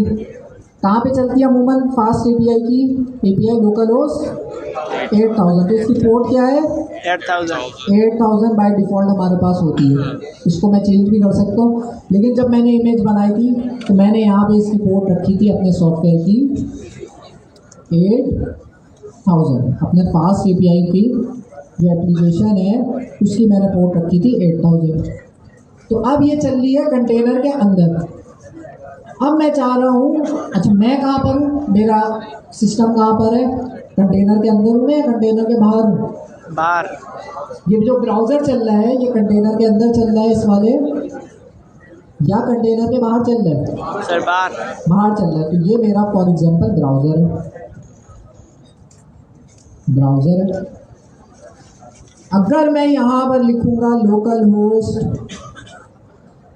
8000/docs, अगर मैं /docs लिखता हूँ तो क्या ये मेरा चला देगा? नहीं चलाएगा इसने। क्यों नहीं चलाया? क्योंकि जो हमारी एप्लीकेशन चलेगी, अभी तो मैंने कंटेनर वैसे स्टार्ट भी नहीं किया, लेकिन मैं आपको समझाने की कोशिश कर रहा हूँ कि जो हमारी एपीआई चल रही होगी वो कहाँ पे चल रही होगी? कंटेनर के अंदर चल रही है। मुझे क्या करना है? मुझे यहाँ पे मैपिंग करनी है जिससे मैं इसे बता सकूँ कि भाई मेरा जो कंटेनर है उसकी आईपी क्या है, उसकी पोर्ट क्या है? 8000। तो मैं यहाँ पे किसी तरह से मैपिंग कर सकूँ और मैं यहाँ पे अपनी एक पोर्ट बता दूँ ब्राउज़र की कि जो मैं चाह रहा हूँ फास्ट एपीआई चलाना अपने ब्राउज़र पे, वो मैं किसी पे भी चला सकता हूँ। मैं 8001 पे भी चला सकता हूँ, लेकिन मैं यहाँ पे सेम रखते हैं 8000। अब यहाँ पे क्या होगा, जब मैं ब्राउज़र पे आके लोकल होस्ट 8000 लिखूँगा तो ब्राउज़र का लोकल होस्ट 8000 किसके साथ मैप हुआ है? ब्राउज़र का लोकल होस्ट 8000 मैप हुआ हुआ है कंटेनर के 8000 के साथ।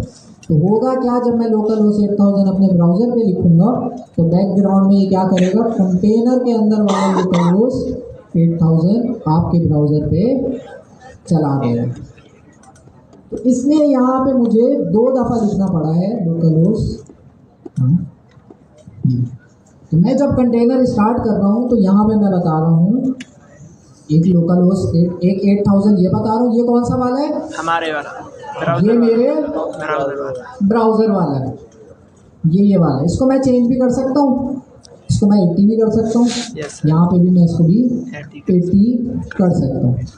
जब मैं लोकल होस्ट 80 पे जाऊँगा तो ये बैकग्राउंड में किससे मैप हुआ है, किससे कनेक्टेड हुआ है? कंटेनर के लोकल होस्ट 8000 से। तो यही वाला चला देगा फास्ट एपीआई वाला। अच्छा, तो इसको मैं सही है दोबारा से बताता हूँ। अभी हमारे पास इमेज बन गई। इमेज के बारे में हमने ये सीखा था कि इमेज आपके पूरी एप्लीकेशन की एक स्टैटिक फॉर्म है, चलती हुई फॉर्म नहीं है। एक इमेज आपके पास आपके पूरी एप्लीकेशन को रिप्रेजेंट कर रही है। मुझे अगर किसी को अपनी एप्लीकेशन देनी होगी तो मैं उसे क्या दूंगा? इमेज दूंगा। तो इमेज तैयार है, लेकिन मैं चाह रहा हूँ अपनी एप्लीकेशन को चलाना। तो चलाने के लिए मेरे पास जो होता है वो कॉन्सेप्ट होता है कंटेनर का। तो मैं क्या करूँगा, अपनी इमेज को जब मैं चलाऊँगा तो मैं उसके लिए कमांड चलाऊँगा docker run -p रिप्रेजेंट करता है पोर्ट को 8000। यहाँ पे मैंने 2 दफ़ा लिखा है। तो मैं इसको समझा रहा था कि 8000 2 दफ़ा क्यों लिखा है। 8000 2 दफ़ा इसलिए लिखा है कि वैसे अगर मैं आपको दिखाऊँ, जो आपकी फास्ट एपीआई की एप्लीकेशन है वो कौन से पोर्ट पे चलती है? यहाँ मैंने बताया भी है 8000 पे चलती है। तो इसका मतलब ये है कि जब मैं कंटेनर चलाऊँगा, अभी चलाया नहीं है मैंने, जब मैं कंटेनर चलाऊँगा तो मेरी जो फास्ट एपीआई है वो किस पोर्ट पे चलेगी? 8000 पे। लेकिन अब मसला ये है ये जो 8000 पे चल रही है वो किसके अंदर चल रही है? कंटेनर के अंदर चल रही है। मैं चाह रहा हूँ इसको ब्राउज़र पे एक्सेस करना, लोकल होस्ट 8000 लिखना। जब मैं इसको लोकल होस्ट 8000 लिखता हूँ तो होगा ये कि लोकल होस्ट 8000 ये देखेगा भाई कोई पोर्ट इस पे है, कोई पोर्ट है वैसे लोकल होस्ट 8000 पे? यस। नहीं है लेकिन वो कहाँ पर है? कंटेनर के अंदर है। कंटेनर के अंदर की पोर्ट्स अलग हैं, आपके कंप्यूटर की पोर्ट्स अलग हैं। अगर आप चाह रहे हैं आपके कंप्यूटर की जो पोर्ट 8000 है वो किसी तरह से मैप हो जाए कंटेनर वाली 8000 की पोर्ट के साथ, तो होगा ये कि जब आप ब्राउज़र पे आके लिखोगे लोकल होस्ट 8000 तो ये किससे मैप हुई भी है? तो कंटेनर के 8000 के साथ अगर मैप हुई भी है तो आपके ब्राउज़र पे आपकी फास्ट एपीआई का जो डॉक्स था वो खुल जाएगा। कॉलर डाल के उसको सब जब बोला हुआ भाई मैं इसको 80 कर दिया। 80 जब मैंने किया तो ये 80 किसके साथ कनेक्ट होगा? लेकिन यहाँ पर मैं बता रहा हूँ ये वाली पोर्ट कौन सी है कॉलम से पहले वाली? उसका नंबर ही चेंज कर देना। भाई यही समझाना, ये भाई ये कंटेनर ये बस ये बात। नहीं डब्बा आसान है। खराब है। हाँ ऊपर वाला भी खराब है। अच्छा पहली वाला 8000 किसको रिप्रेजेंट कर रहा है? आपके ब्राउजर की जो पोर्ट हो, आपके कंप्यूटर की जो पोर्ट होगी। दूसरी वाली किसको रिप्रेजेंट कर रही है? आपके कंटेनर के अंदर जो पोर्ट है उसको। तो मेरे कंटेनर के अंदर जो पोर्ट है वो तो फिक्स है क्योंकि मैंने 8000 बनाई है, तो ये वाली मैं चेंज नहीं करूँगा। हाँ इसको मैं चाहूँ तो चेंज कर सकता हूँ। जब मैं इसको चेंज करूँगा तो अब जब मैं इस कमांड को चलाऊँगा तो ये 80 को किससे मैप करेगा? अभी मैपिंग हुई नहीं है। मैपिंग सिर्फ तब होगी जब मैं इस कमांड को चलाऊँगा। जैसे ही चलाऊँगा ये 80 को मैप कर देगा 8000 के साथ। तो होगा ये कि मैं जब लोकल होस्ट 80 लिखूँगा तो बैकग्राउंड में 8000 खुल जाएगा। हाँ फर्क नहीं पड़ेगा, लेकिन अमूमन जो हमें आदत है फास्ट एपीआई चलती है लोकल होस्ट 8000 पे, तो इसलिए हम नॉर्मली इसको 8000 ही रहने देते हैं। आप 8001 भी कर सकते हैं। कहाँ पे? हाँ यहाँ पे अब जाहिर है मेरी जो इमेज थी उसका वर्जन मैंने क्या रखा था? V4, तो मैं उसको यूज़ करूँगा। जो भी आपका वर्जन होगा आपने वर्जन लिखना है यहाँ पे। अब कल को हो सकता है मैं नई इमेज बनाऊँ तो उसका कंटेनर फिर अलग बनेगा, तो उसकी इमेज का नाम मुझे सही देना होगा। नाम देखने के लिए आप डॉकर डेस्कटॉप पे जाके देख सकते हैं। तो जितनी दफ़ा मेरी नई अपडेट्स आएगी उतनी दफ़ा मुझे वर्जन अपडेट करना पड़ेगा। किसने सवाल किया? हाँ अब फॉर एग्जांपल पहले मैंने API बना ली, मेरा एक वर्जन फाइनल हो गया, फिर मैंने इमेज बना ली, इमेज चल गई, ठीक है। अब फिर मुझे ख्याल आया यार फला API भी मुझे डालनी थी, तो फिर मैं उसमें क्या करूँगा? फला API डालूँगा, टेस्ट करूँगा। जब टेस्ट होएगी सब सही लग रहा है मुझे, फिर मैं नई इमेज बनाऊँगा। उस नई इमेज का वर्जन दूसरा होगा। कुछ भी रख सकते हैं, लेकिन स्टैंडर्ड क्या है आपने नॉर्मली देखा होगा सॉफ्टवेयर का जो वर्जन होता है वो इस तरह से होता है 1.0.0 इस तरह से होता है। इसी तरह से मेजर वर्जन चेंज है तो 2.0.0 इस तरह से होता है। वो प्रैक्टिस ज़्यादा अच्छी है। खैर ये तो हम सीख रहे हैं तो इसलिए मैंने वर्जन V4 रख दिया यहाँ पे। अच्छा जी, तो इस कमांड को अब मैं चला रहा हूँ। ये कमांड क्या करेगी? इमेज का कंटेनर स्टार्ट कर देगी, तो हमारी एप्लीकेशन स्टार्ट हो जाएगी होपफुली। देखते हैं, ये कमांड मैंने चलाई, यहाँ कुछ लॉग्स आ रहे हैं जिससे हमें पता चल जाए कि क्या स्टार्ट हो गया, हमारा कंटेनर स्टार्ट हो गया है। लेकिन अब मैं ये टर्मिनल ना मेरा लॉक हो गया है, इसमें मैं और कुछ टाइप नहीं कर पा रहा। मेरा टर्मिनल क्या हो गया? लॉक हो गया। तो ये अच्छा चलिए ये लॉक हो गया, इसको तो अभी डिस्कस करते हैं। लेकिन क्या मेरा कंटेनर स्टार्ट हुआ भी या नहीं हुआ, तो उसको चेक करने के लिए कमांड भी है और डॉकर डेस्कटॉप से भी आप चेक कर सकते हैं। मैं जाऊंगा ऊपर कंटेनर्स पे, क्या मेरा कंटेनर अब हो गया है? Yes sir. यहाँ तो अजीब सा नाम आ रहा है, क्रेजी ब्लैक बुल। तो नाम जो है वो रैंडम इसने जनरेट किया है, मैंने क्योंकि कोई नाम दिया नहीं था इसे। अगर मैं इसे नाम दे देता तो ये मेरी मर्जी का नाम लगता, लेकिन अभी इसने रैंडम नाम रख दिया। अच्छा, अगर मैं इसे जूम कर सकूं तो ये वाला मेमोरी डब्बा है। 1.5 GB में चल रहा है। हाँ, तो एक कॉलम यहाँ पे बना हुआ है इमेज का, और इस इमेज के कॉलम के अंदर जो है बताया गया है कि इस कंटेनर ने कौन सी इमेज को यूज़ किया है। तो यहाँ मुझे बता रहे हैं भाई इस कंटेनर ने पिज़्ज़ा API वाली इमेज को यूज़ किया है। तो चला के देखें अब इसे क्या मेरे ब्राउज़र पे चलेगी। तो मैं आता हूँ अपने पास लोकल होस्ट 8000, क्योंकि कंटेनर स्टार्ट हो गया।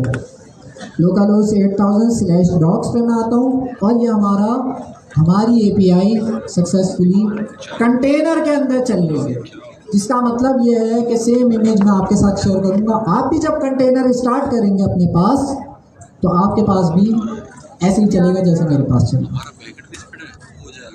तो 3 स्टेप्स होते हैं डॉकर के अंदर। ये डॉकर फाइल बनाना, उस फाइल से अपने पूरी एप्लीकेशन को पैकेज करना जिसको हम कहते हैं इमेज। नहीं तो इस पे उस इमेज को जब हम चलाते हैं तो आपके पास बनता है कंटेनराइज हो गया। कंटेनर। फिर कंटेनर तो आपकी एप्लीकेशन बेसिकली किसमें चली? कंटेनर नाम इसका इसलिए रखा है कि आपकी इमेज जो चली है वो कंटेनर के अंदर चल रही है। अगर मैं एक और कंटेनर बनाऊं तो क्या दोनों कॉन्फ्लिक्ट करेंगे एक दूसरे से? No sir. कंटेनर का एक एडवांटेज ये भी है कि जितने भी आप कंटेनर्स बना दें सब क्या होंगे? आइसोलेटेड होंगे।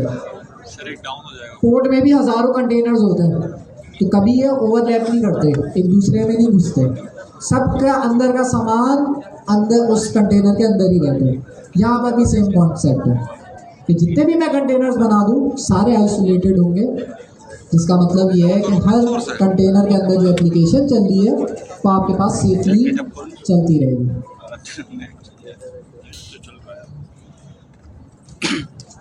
सवाल, हर कंटेनर की पोर्ट अलग अलग करनी होगी। जैसे अगर नेक्स्ट ईयर को भी मैं क्या कंटेनराइज कर सकता हूँ? Yes sir. कर सकता हूँ, उसकी डॉक्यूमेंटेशन आपको मिल जाएगी। जब मैं उसको कंटेनराइज करूँगा तो उसकी पोर्ट क्या रखूँगा मैं? 3000, क्योंकि हमारी प्रैक्टिस है कि 3000 का हमारा फ्रंट एंड चलता है, 8000 का हमारा बैक एंड चलता है। कल को और भी चीज़ें आएंगी। अभी तो हमने सिर्फ एक एप्लीकेशन चलाई है, इसमें 10 और चीज़ें आएंगी। एक बारी में आपके पास 5-5 पोर्टें चल रही होंगी। जब क्यूबरनेटीज में हम आएंगे ना तो 5-5 पोर्टें, 3000 पे फ्रंट एंड चल रहा है, 8000 पे बैक एंड चल रहा है, 8001 पे कुछ और सर्विस चल रही है। ऐसे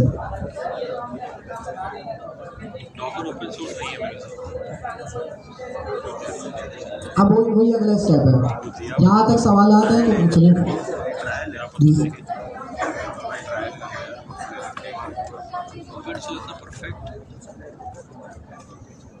आपने सिंपली आगे सर्च करना है Next.js, डॉकर सर्च कर लें या कंटेनराइजेशन सर्च कर लें, आपको पूरी डॉक्यूमेंटेशन यहाँ पे मिल जाएगी कि Next.js की एप्लीकेशन को कैसे कंटेनराइज करना है।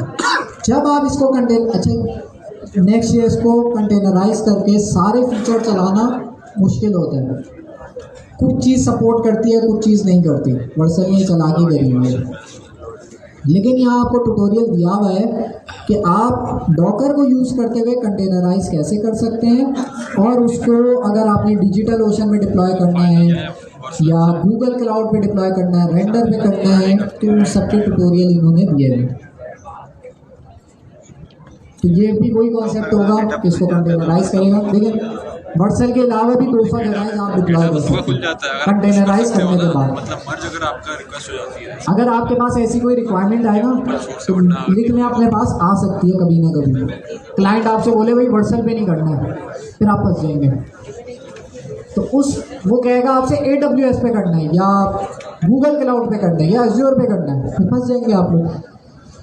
तो उसके लिए आप SST एक टूल अच्छा है, मतलब हमने कंटेनर बनाया कहीं भी डाल ये आपकी हेल्प करेगा, पे डालना है एज़्योर पे डालना है।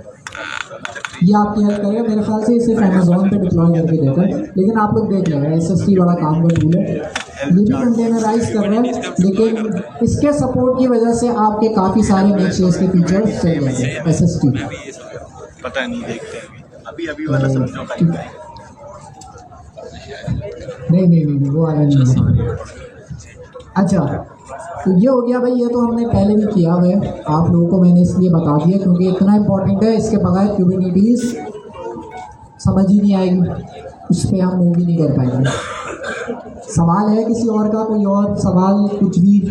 मुजफ्फर नहीं सर, नहीं है सवाल? क्लियर है सर। आजकल AI की वीडियोस नहीं आ रही यार आपकी। सर मुजफ्फर जो है ना अपने थंबनेल पे बहुत ज़्यादा फिल्टर लगा हुआ, एकदम गोरा कर दिया मुझे। कम करूँगा। कम कर दिया? चलो अच्छी बात है। अच्छा जी, तो ये तो हमारे पास कंटेनर बन गया, कंटेनर हमने चला के भी देख लिया। अब मैं चाह रहा हूँ इस प्रोजेक्ट को शेयर करना। तो मैंने आपको बताया जब मैं शेयर करूँगा तो क्या चीज़ शेयर करूँगा, अपनी एप्लीकेशन की इमेज। क्या मैं चाह रहा हूँ इस जो मेरी एप्लीकेशन की इमेज है वो मैं किसी और एप्लीकेशन के साथ यूज़ करूँ, वो भी मैं चाह रहा हूँ। जैसे यहाँ पे आप देख रहे हैं कि एक इमेज है मेरे पास, ये डॉकर फाइल में मैं आता हूँ, ये पहले से एक इमेज है फ्रॉम पाइथन 3 पॉइंट, ये पहले से एक इमेज है, इसको मैं अपने प्रोजेक्ट में यूज़ कर रहा हूँ अपने प्रोजेक्ट को चलाने के लिए। तो हो सकता है मेरा भी ये वाली इमेज किसी और प्रोजेक्ट में यूज़ हो। तो शेयर कैसे करेंगे, शेयर कैसे करेंगे? और सिर्फ शेयर करने की बात भी नहीं है, मैं चाह रहा हूँ इस इमेज को मैंने कल को डिप्लॉय करना है। डिप्लॉय करने के लिए मुझे इस इमेज को कहीं ना कहीं स्टोर करना होगा ताकि मेरा जो सर्वर है वो उस इमेज को अपने पास यूज़ करके कंटेनर बना सके। तो इस इमेज को जो मेरी बनी है इसको कहीं ना कहीं मुझे होस्ट करना होगा।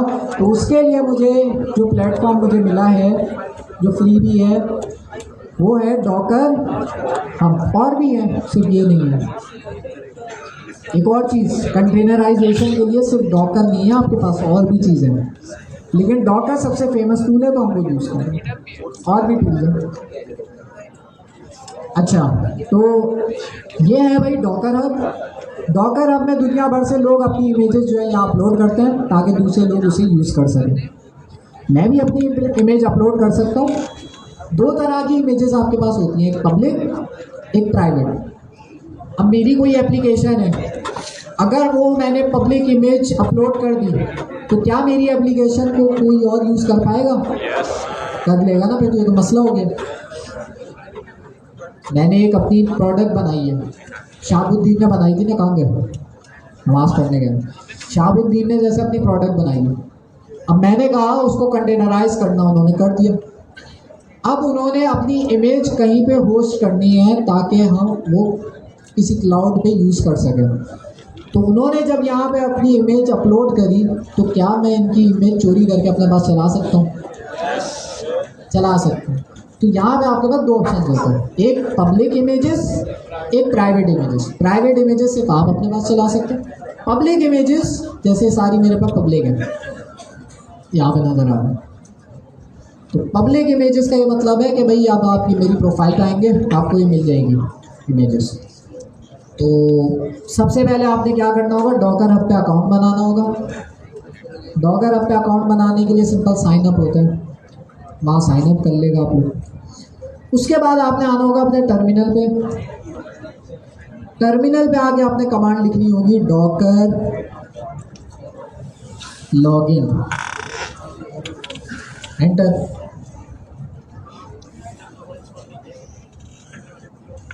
ये क्या बोले, to log in with different account. अच्छा, मैं पहले से लॉग इन हूँ तो मेरे पास जो है उसने लॉग इन सक्सीड लिखा हुआ आ गया फ़ौरन।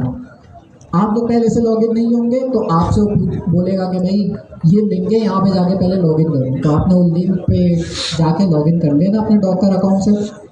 तो लॉगिन जब आप कर लेंगे तो आपका ऑटोमेटिकली जो डॉकर डेस्कटॉप है ना, यहाँ पर भी ऑटोमेटिकली क्या कर लेगा, लॉगिन कर लेगा।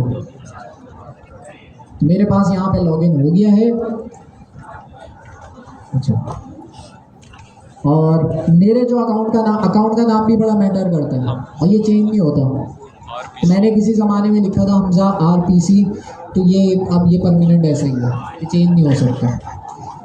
तो ये अकाउंट का नाम है, अकाउंट का नाम बहुत मैटर करता है और यूनिक होगा, ज़ाहिर सी बात है। कहाँ मैटर करता है अब हम उसे देखेंगे। अच्छा, ये जो ट्यूटोरियल है इसके अंदर मैंने और भी डिटेल्स हर एक चीज़ को समझाया गया, जो कि आप पिछली क्लासों में देख चुके हैं। अभी हम कंटेनर के अंदर भी घुस के देखेंगे क्या क्या चीज़ें उसके अंदर। ये कुछ कमांड्स हैं कंटेनर के अंदर जाने की, वो भी हम देख सकते हैं। पहले इसको देख लेते हैं, ये पहला स्टेप है ना। तो कंटेनर मैंने आपको बताया, आप समझ लें एक सेपरेट सिस्टम चल रहा है आपके कंप्यूटर में जो कि आइसोलेटेड है। उसके अंदर अगर मुझे जाना है तो मुझे कुछ ना कुछ कमांड चलानी होगी उसके अंदर जाने के लिए, देखने के लिए उसके अंदर क्या क्या काम हो रहा है। जब मैंने ये कंटेनर स्टार्ट किया था तो मेरे पास यहाँ पे मेरा टर्मिनल जो है, मैंने आप लोगों को दिखाया भी था, मेरा टर्मिनल क्या हो गया है, लॉक हो गया है। अच्छा, लॉक हो गया है तो क्या करूँ इसका, Ctrl+C कर देते हैं। कंटेनर मतलब अब हमारे पास फ्री हो गया है टर्मिनल, तो अब मैं जो है इजीली यूज़ कर सकता हूँ। ऐसा ही है। एक और मसला हो गया इसके साथ, मसला ये हुआ है कि ये जो आपका कंटेनर चल रहा था ना अभी API का, यार ये पे LMS वाला है, ये मैं डिलीट कर चुका हूँ, ये फिर भी वापस आ जाता है। खैर, एक मसला ये हुआ, जैसे ही मैंने अपने टर्मिनल को बंद किया मेरा कंटेनर भी क्या हो गया, बंद हो गया। अगर मैं लोकल होस्ट 8000 पे वापस जाऊँ, /docs पे वापस जाऊँ, तो मेरा कंटेनर मतलब मेरा फास्ट API बंद हो गई। ठीक है, तो मसला हो गया, वो जो कंटेनर था मेरा वो स्टॉप हो गया। तो अब इसको फिर से स्टार्ट करूँगा मैं अगर, तो फिर मेरा टर्मिनल लॉक हो रहा है, ये तो फिर अच्छा काम नहीं है। तो ऐसा क्या लिख सकता हूँ मैं अपनी डॉकर रन की कमांड में कि मेरा टर्मिनल जो है वो लॉक ना हो, -d। एक फ्लैग आपने लगाना है -d का, d का मतलब है डिटैच। इससे होगा क्या कि मेरा कंटेनर तो चलेगा लेकिन ये बैकग्राउंड में चलेगा, मेरा टर्मिनल को ये लॉक नहीं करेगा। तो इसको चलाता हूँ मैं, तो इसने क्या किया, मेरे कंटेनर को स्टार्ट कर दिया है। होपफुली ये दूसरा कंटेनर बना दिया इसने। तो ये वाला जो पॉज था उसको मैं डिलीट कर देता हूँ, ये इसने दूसरा बना दिया है। तो यहाँ पे इसने क्या किया है, बैकग्राउंड में मेरा कंटेनर चल रहा है। किस कमांड से, सिर्फ आपने अपनी डॉकर रन की कमांड में सिर्फ एक चीज़ लगानी है, वो क्या है, -d। इससे क्या होगा, आपका जो कंटेनर है वो डिटैच हो जाएगा, जो बैकग्राउंड में चलने लग जाएगा। लैपटॉप ऑन होना चाहिए आपको, बंद कर दिया तो लैपटॉप बंद हो गया तो उसके अंदर जो कंटेनर्स हैं वो भी बंद हो जाएंगे। ठीक है, तो लैपटॉप जब तक चलता रहेगा बैकग्राउंड में वो कंटेनर आपका चलता रहेगा। और किसी का कोई सवाल? अच्छा, जो आपका कंटेनर है वो एक अलग आपके कंप्यूटर में एक सिस्टम चल रहा है, जिसके अंदर अगर मुझे जाना है तो उसकी भी एक कमांड होती है, और वो कमांड होती है docker exec करके कमांड होती है। और सर अमीन ने भी ये वाली कमांड चलाई थी, docker exec एग्जीक्यूट है बेसिकली, इसकी शॉर्ट फॉर्म है -IT का मतलब इंटरेक्टिव मोड। माई API जो है वो क्या है, मेरी कंटेनर का नाम है। कंटेनर का नाम है, और SH का मतलब है शेल। तो इसको मैं चला के दिखाता हूँ कि क्या होगा। मेरा कंटेनर चल रहा है, कंटेनर चल रहा है, मैं चाह रहा हूँ इस कंटेनर के अंदर जाना। ऐसे ही देख रहे हैं क्या चल रहा है अंदर। तो कंटेनर के अंदर अगर मुझे जाना है तो उसके लिए मैं कमांड चलाऊंगा docker exec -it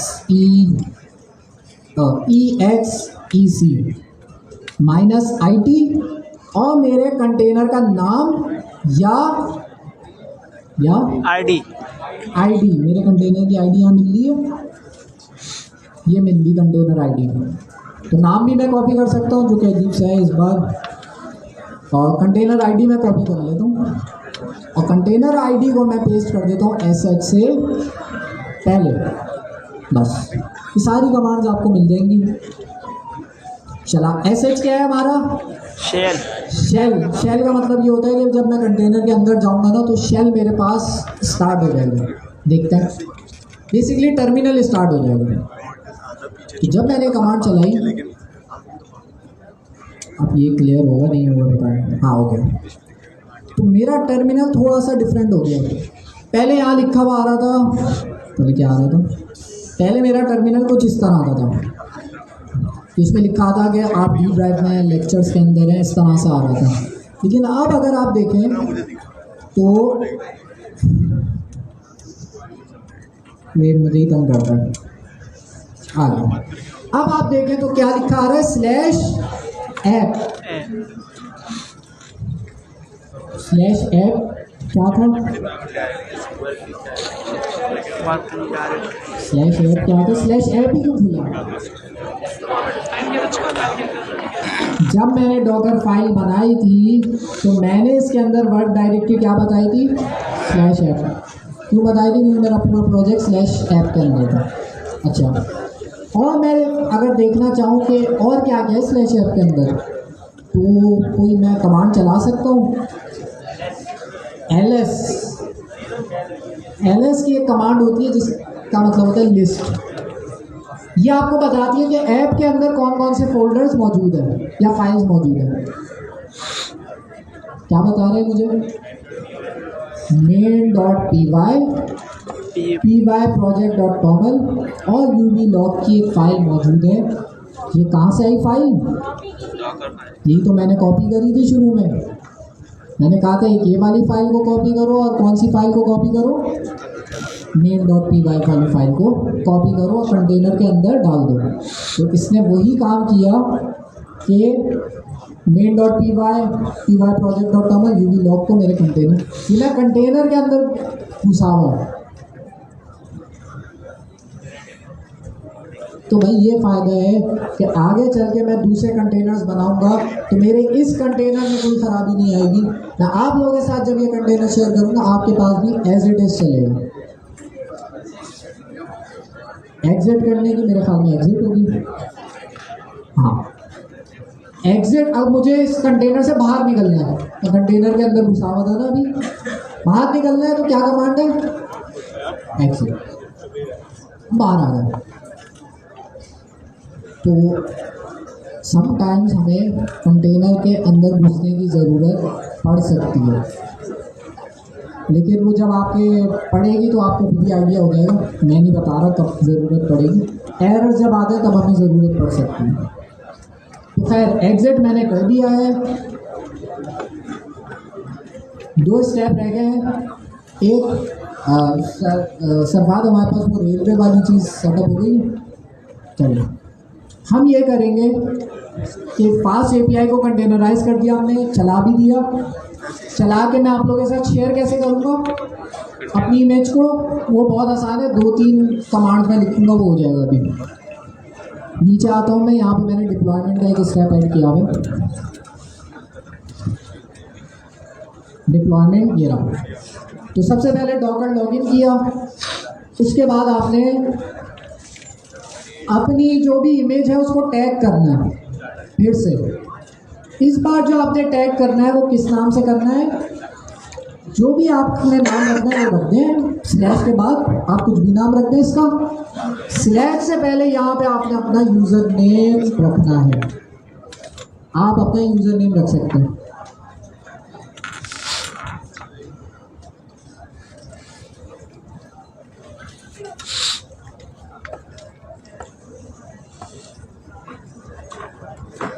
अच्छा, तो हमारे पास डॉकर टैग, मुझे एक टैग लगाना ज़रूरी है। तो पुश करने से पहले बस मुझे टैग लगाना है, फिर एक और कमांड है पुश करने की, सिंपली मैं पुश कर दूंगा इसे। तो एक काम करता हूँ मैं, अच्छा इसमें एक चीज़ आप देख रहे हैं, मैं 2 दफ़ा टैग लगा रहा हूँ इसे और 2 दफ़ा पुश भी कर रहा हूँ। सर अमीन ने अपने सेशन में एक बात करी थी लेटेस्ट वाली, कि कोई भी अपनी इमेज पुश करता है वो 2 दफ़ा पुश करता है। एक जिसका वर्जन है नया वाला जो उससे डाला है, दूसरा लेटेस्ट के टैग के साथ भी पुश करता है। क्योंकि कोई भी बंदा अगर इमेज पुल करता है तो ये एक्सपेक्ट कर रहा होता है कि लेटेस्ट के अंदर उसके पास up to date application, up to date image आए। तो खैर हम एक ही कर देते हैं, हम लेटेस्ट वाले को कर लेते हैं। डॉकर टैग, इस एपीआई का नाम मैं रख दूंगा और मेरा जो यूज़र नेम था वो क्या था, RBC। टैग के अंदर जो है मैं क्या रखता हूँ, इसका टैग, अच्छा ये टैग तो ठीक है, ये क्या चीज़ है, पिज़्ज़ा API _ prod, ये क्या है, मेरी इमेज का नाम है ये, जिसको मुझे टैग करना है। तो उस इमेज का नाम क्या था, मेरी पिज़्ज़ा API V4 था ना, V4 रखा था मैंने इसका नाम। और ये जो है मेरे पास, जब मैं इसे पुश करूँगा तो इस नाम से पुश होगी। नाम आपने याद रखना है कि स्लैश से पहले आपका अपना यूज़र नेम आएगा। मैंने जो मेरा यूज़र नेम था वो रख दिया है, एंटर दबाता हूँ तो ये टैग हो गया सिंपली। अब बस एक कमांड चलानी है मुझे, वो कमांड है इसको पुश करने की। तो पुश करने की भी सेम कमांड है, डॉकर पुश, और यहाँ पे यूज़र नेम की जगह पे मैंने रख देना है हमजा RBC। और ये जो मेरी इमेज थी वो सक्सेसफुली पुश हो जाएगी डॉकर ऐप पे, जिसका मतलब ये है कि आप लोग अपने पास उसे पुल करके यूज़ कर सकते हैं। पुल की कमांड भी बहुत आसान सी है, डॉकर पुल करके आप यूज़ कर सकते हैं। तो डॉकर हब पे भी हमने पुश करना सीख लिया, हमने डॉकर फाइल बनाना दोबारा देख लिया, हमने डॉकर इमेज बनाना दोबारा देख लिया, हमने कंटेनर चलाना दोबारा देख लिया। सवाल?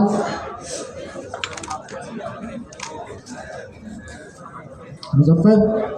जी सर, हाँ, क्लियर है। टैग वाली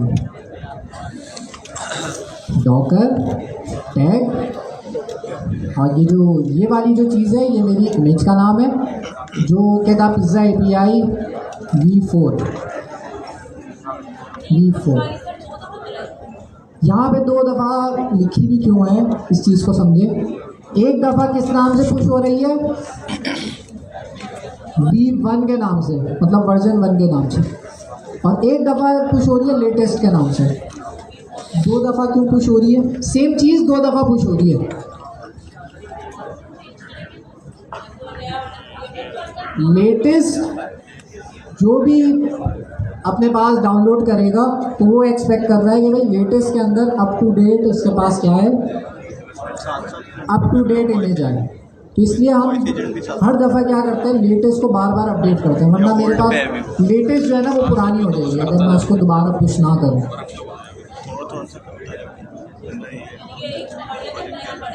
एक वर्जन में पुश करूँगा, फॉर एग्जांपल V4। अब V4 क्योंकि मेरा लेटेस्ट वर्जन है, तो उसी V4 को एज अ लेटेस्ट भी मैं पुश करूँगा। अगर मैं लेटेस्ट पुश कर दूँ तो फिर मसला ये होगा कि कल को फिर मैं दोबारा चेंजेस करूँगा, फिर से लेटेस्ट पुश करूँगा तो पुराना वाला लेटेस्ट क्या हो जाएगा, ओवरराइड हो जाएगा। तो इसलिए मैं V4 भी पुश कर रहा हूँ और एज अ लेटेस्ट भी पुश कर रहा हूँ। जी हाँ, वो तो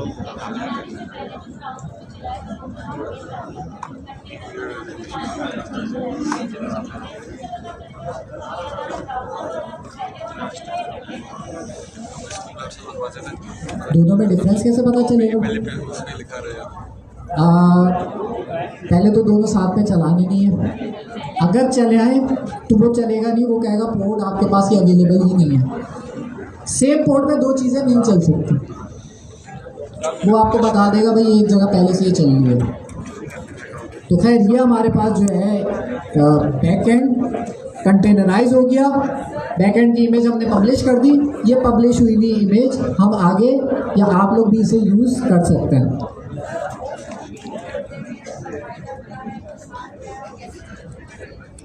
ये जो मैं इमेज मैंने होस्ट करी है, होस्ट करने का ये फ़ायदा है कि कल को मैं ये इमेज अपना जो प्रोजेक्ट है वो एज ए इमेज किसी के साथ भी शेयर कर सकता हूँ। जब मैं किसी के साथ भी शेयर करूँगा तो वो ये एक्सपेक्ट करेगा इस इमेज को डाउनलोड करने के बाद कि जैसा वो सॉफ्टवेयर मेरे कंप्यूटर में चल रहा था वैसे ही वो सॉफ्टवेयर उसके कंप्यूटर में भी एज इट इज़ चलेगा, क्योंकि उसने मेरे ही इमेज यूज़ कर लिया। तो शेयरिंग करने के लिए यूज़ होगा पहली चीज़। दूसरी चीज़ कि अभी तो मेरे कंप्यूटर में मेरा कंटेनर चल रहा है ना, अच्छा कंटेनर किससे बनता है? इमेज से ही बनता है। तो इमेज मेरे कंप्यूटर में थी तो इजीली कंटेनर बन गया। अब मैं चाह रहा हूँ कि ये जो कंटेनर है ये मैं किसी क्लाउड पे चलाऊँ। अब क्लाउड पे अगर मुझे चलाना है तो कंटेनर चलाने के लिए क्या चीज़ चाहिए मुझे? इमेज चाहिए। तो वो इमेज तो मेरे कंप्यूटर में पड़ी हुई नहीं, क्लाउड को कैसे मिलेगी वो इमेज? कंटेनर के जरिए। तो इसलिए मैं अपनी इमेज को कहीं पे होस्ट कर दूंगा जैसे डॉकर हब पे, ताकि क्लाउड जो है वहाँ से इमेज को पुल कर ले, अपने पास डाउनलोड कर ले और कंटेनर चला ले। ये आहिस्ता आहिस्ता चीज़ें और आप लोगों की क्लियर होंगी जैसे जैसे इसमें आप लोग हाथ गद्दे करेंगे ना, ये आहिस्ता आहिस्ता और क्लियर होगी। लेकिन आप यकीन करें ये बहुत काम की चीज़ें, ज़्यादातर लोग डिप्लॉयमेंट में आगे फंसते हैं। इसकी डिमांड इतनी है कि आप देखें ना एआई से आप सारी डेवलपमेंट तो करा रहे हैं, आखिर में जब आप अपनी प्रोडक्ट बना लेंगे उसकी डिप्लॉयमेंट कैसे होगी वो असल टास्क है। नुकसान ये होगा कि मैं किसी के साथ शेयर नहीं कर पाऊँगा, पहली चीज़। दूसरा नुकसान ये होगा कि मेरा जो क्लाउड है ना वो जब कंटेनर चलाने की कोशिश करेगा तो कंटेनर चलाने के लिए उसे इमेज चाहिए, तो इमेज उसे मिलेगी नहीं। वो मुझसे बोलेगा यार अपनी इमेज कहीं पे डिप्लॉय तो करो ताकि मैं वहाँ से पुल कर लूँ, वो मेरे कंप्यूटर से नहीं पुल कर सकता, उसको कहीं पे इमेज होस्ट मिलनी चाहिए। डॉकर हब है इसी तरह से हर क्लाउड की अपनी सर्विस है। अगर मैं AWS जो क्लाउड है उसकी बात करूँ तो मेरे ख्याल में उसका ECR नाम है, तो ये भी वही काम कर रही है लेकिन ये पेड है, लेकिन ये भी वही काम कर रही है। तो इस तरह से मल्टीपल प्लेस है। डॉकर हब सबसे ज़्यादा फेमस है। अच्छा क्लाउड में हम बताएंगे ना अपना पासवर्ड बताएंगे कि भाई प्राइवेट को कैसे एक्सेस करना है, उसका पासवर्ड वासवर्ड होगा कोई वो देंगे, वो कर लेगा। लड़कों से कोई सवाल नहीं आ रही, ड्राइव पे अपलोड करता, ड्राइव सब आ गया। वही बोला था सर, कंप्यूटर से लिख कॉपी भैया बिल्कुल। मल्टीपल इमेजेस अगर मेरे पास हो वो कैसे चलाते थे हम लास्ट क्लास में सरफाद ने बताया था। डॉकर जी फसी मल्टीपल इमेजेस हैं, मुझे एक साथ कंटेनर में चलानी है, मतलब मल्टीपल कंटेनर्स एक साथ चलाने हैं। तो कैसे चलाते थे? डॉकर कंपोज लास्ट क्लास में आप लोगों को बताया था कि एक कमांड में चलाऊंगा सारे कंटेनर एक साथ अप हो जाएंगे। अभी तो एक ही कंटेनर है मासूम से। सवाल नहीं होता, हज़ारों कंटेनर चलते हैं बड़ी एप्लीकेशन में। पहले फ्री नहीं था, लिमिटेड टाइम दे रहे हैं ना, अभी लोग आए वो फिर क्यूबरनेटीज आ जाता है कि जो है अब मेरे पास लोड ज़्यादा है, बहुत सारे लोग आ गए मेरे एक ही कंटेनर पे, तो उसको स्केल करना होगा। मैं चाह रहा हूँ एक ही कंटेनर की डुप्लीकेट बन जाए, तो डुप्लीकेट बन जाए, तो उसके लिए फिर आएगा आगे चल के उसको डिटेल में डिस्कस करेंगे। हम बनाएंगे, परफॉर्मेंस पे असर पड़ेगा, तो इसलिए मैं क्लाउड पे डालूंगा ताकि क्लाउड तो वो स्केल हो सकता है ना, मेरा सिस्टम स्केल नहीं हो सकता। एक सेकंड जी,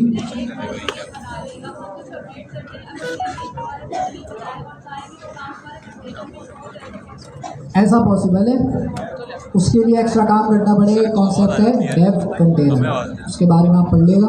उसमें होता ये है कि हम डायरेक्ट कंटेनर के अंदर काम कर रहे होते हैं और ऑटोमेटिकली इमेज आपकी जनरेट हो रही है, बाइक पे जा रहा हूँ। लेकिन वो अगेन हाँ सही बोल रहा है भाई, आगे आ जाएगा। हाँ भाई सही बोल रहा है। नहीं परमानेंट, मतलब हर दफ़ा आपको डेव कंटेनर स्टार्ट करना पड़ेगा, ये मतलब है। लेकिन वही चीज़ है कि अभी इसको छोड़ दें और बाकी लोग जिनको आता है वो कर सकते हैं डेव कंटेनर को। जी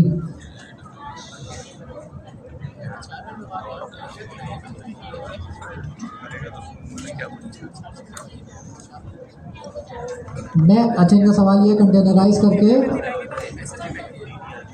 गूगल तक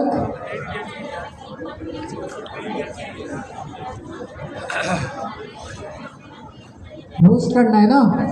हाँ, तो होस्ट करने के लिए हमें सर्वर रेंट पे लेना होगा। हमें कोशिश करेंगे हम फ्री वाला सर्वर कोई रेंट में ले।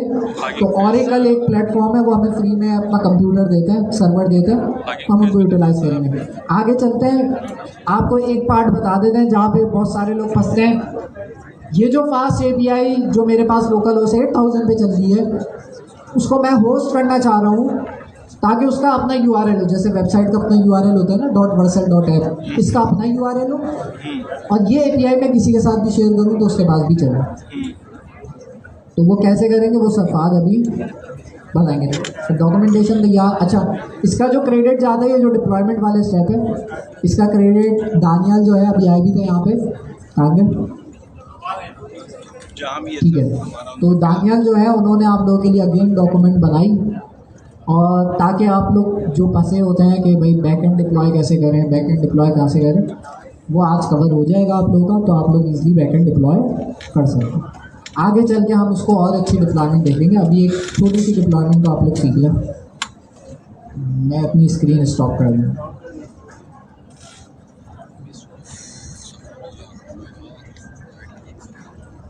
कहाँ पे हम डिप्लॉय करेंगे अपने बैकएंड को? कहीं पे भी आप लोग कर सकते हैं। सरफाद बताएंगे कि भाई आपके पास फ्री वाला ऑप्शन कौन सा करेंटली अवेलेबल है। बाकी आप लोग भी शेयर करेगा, हो सकता है आप लोगों को ज़्यादातर लोगों को बहुत पता होती है फ्री रिसोर्सेज। कुछ भी नहीं करना है, अपने रैप को कॉपी करके पेस्ट करनी है।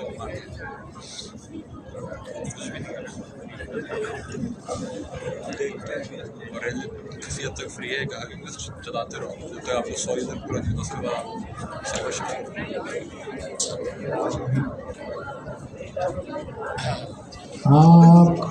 आप लोगों को जितनी इन्फॉर्मेशन है उतनी हमें, ठीक है। तो कोई अनाउंसमेंट नहीं है अब तक, और जितनी आप लोगों को इन्फॉर्मेशन है उतनी हमें बस।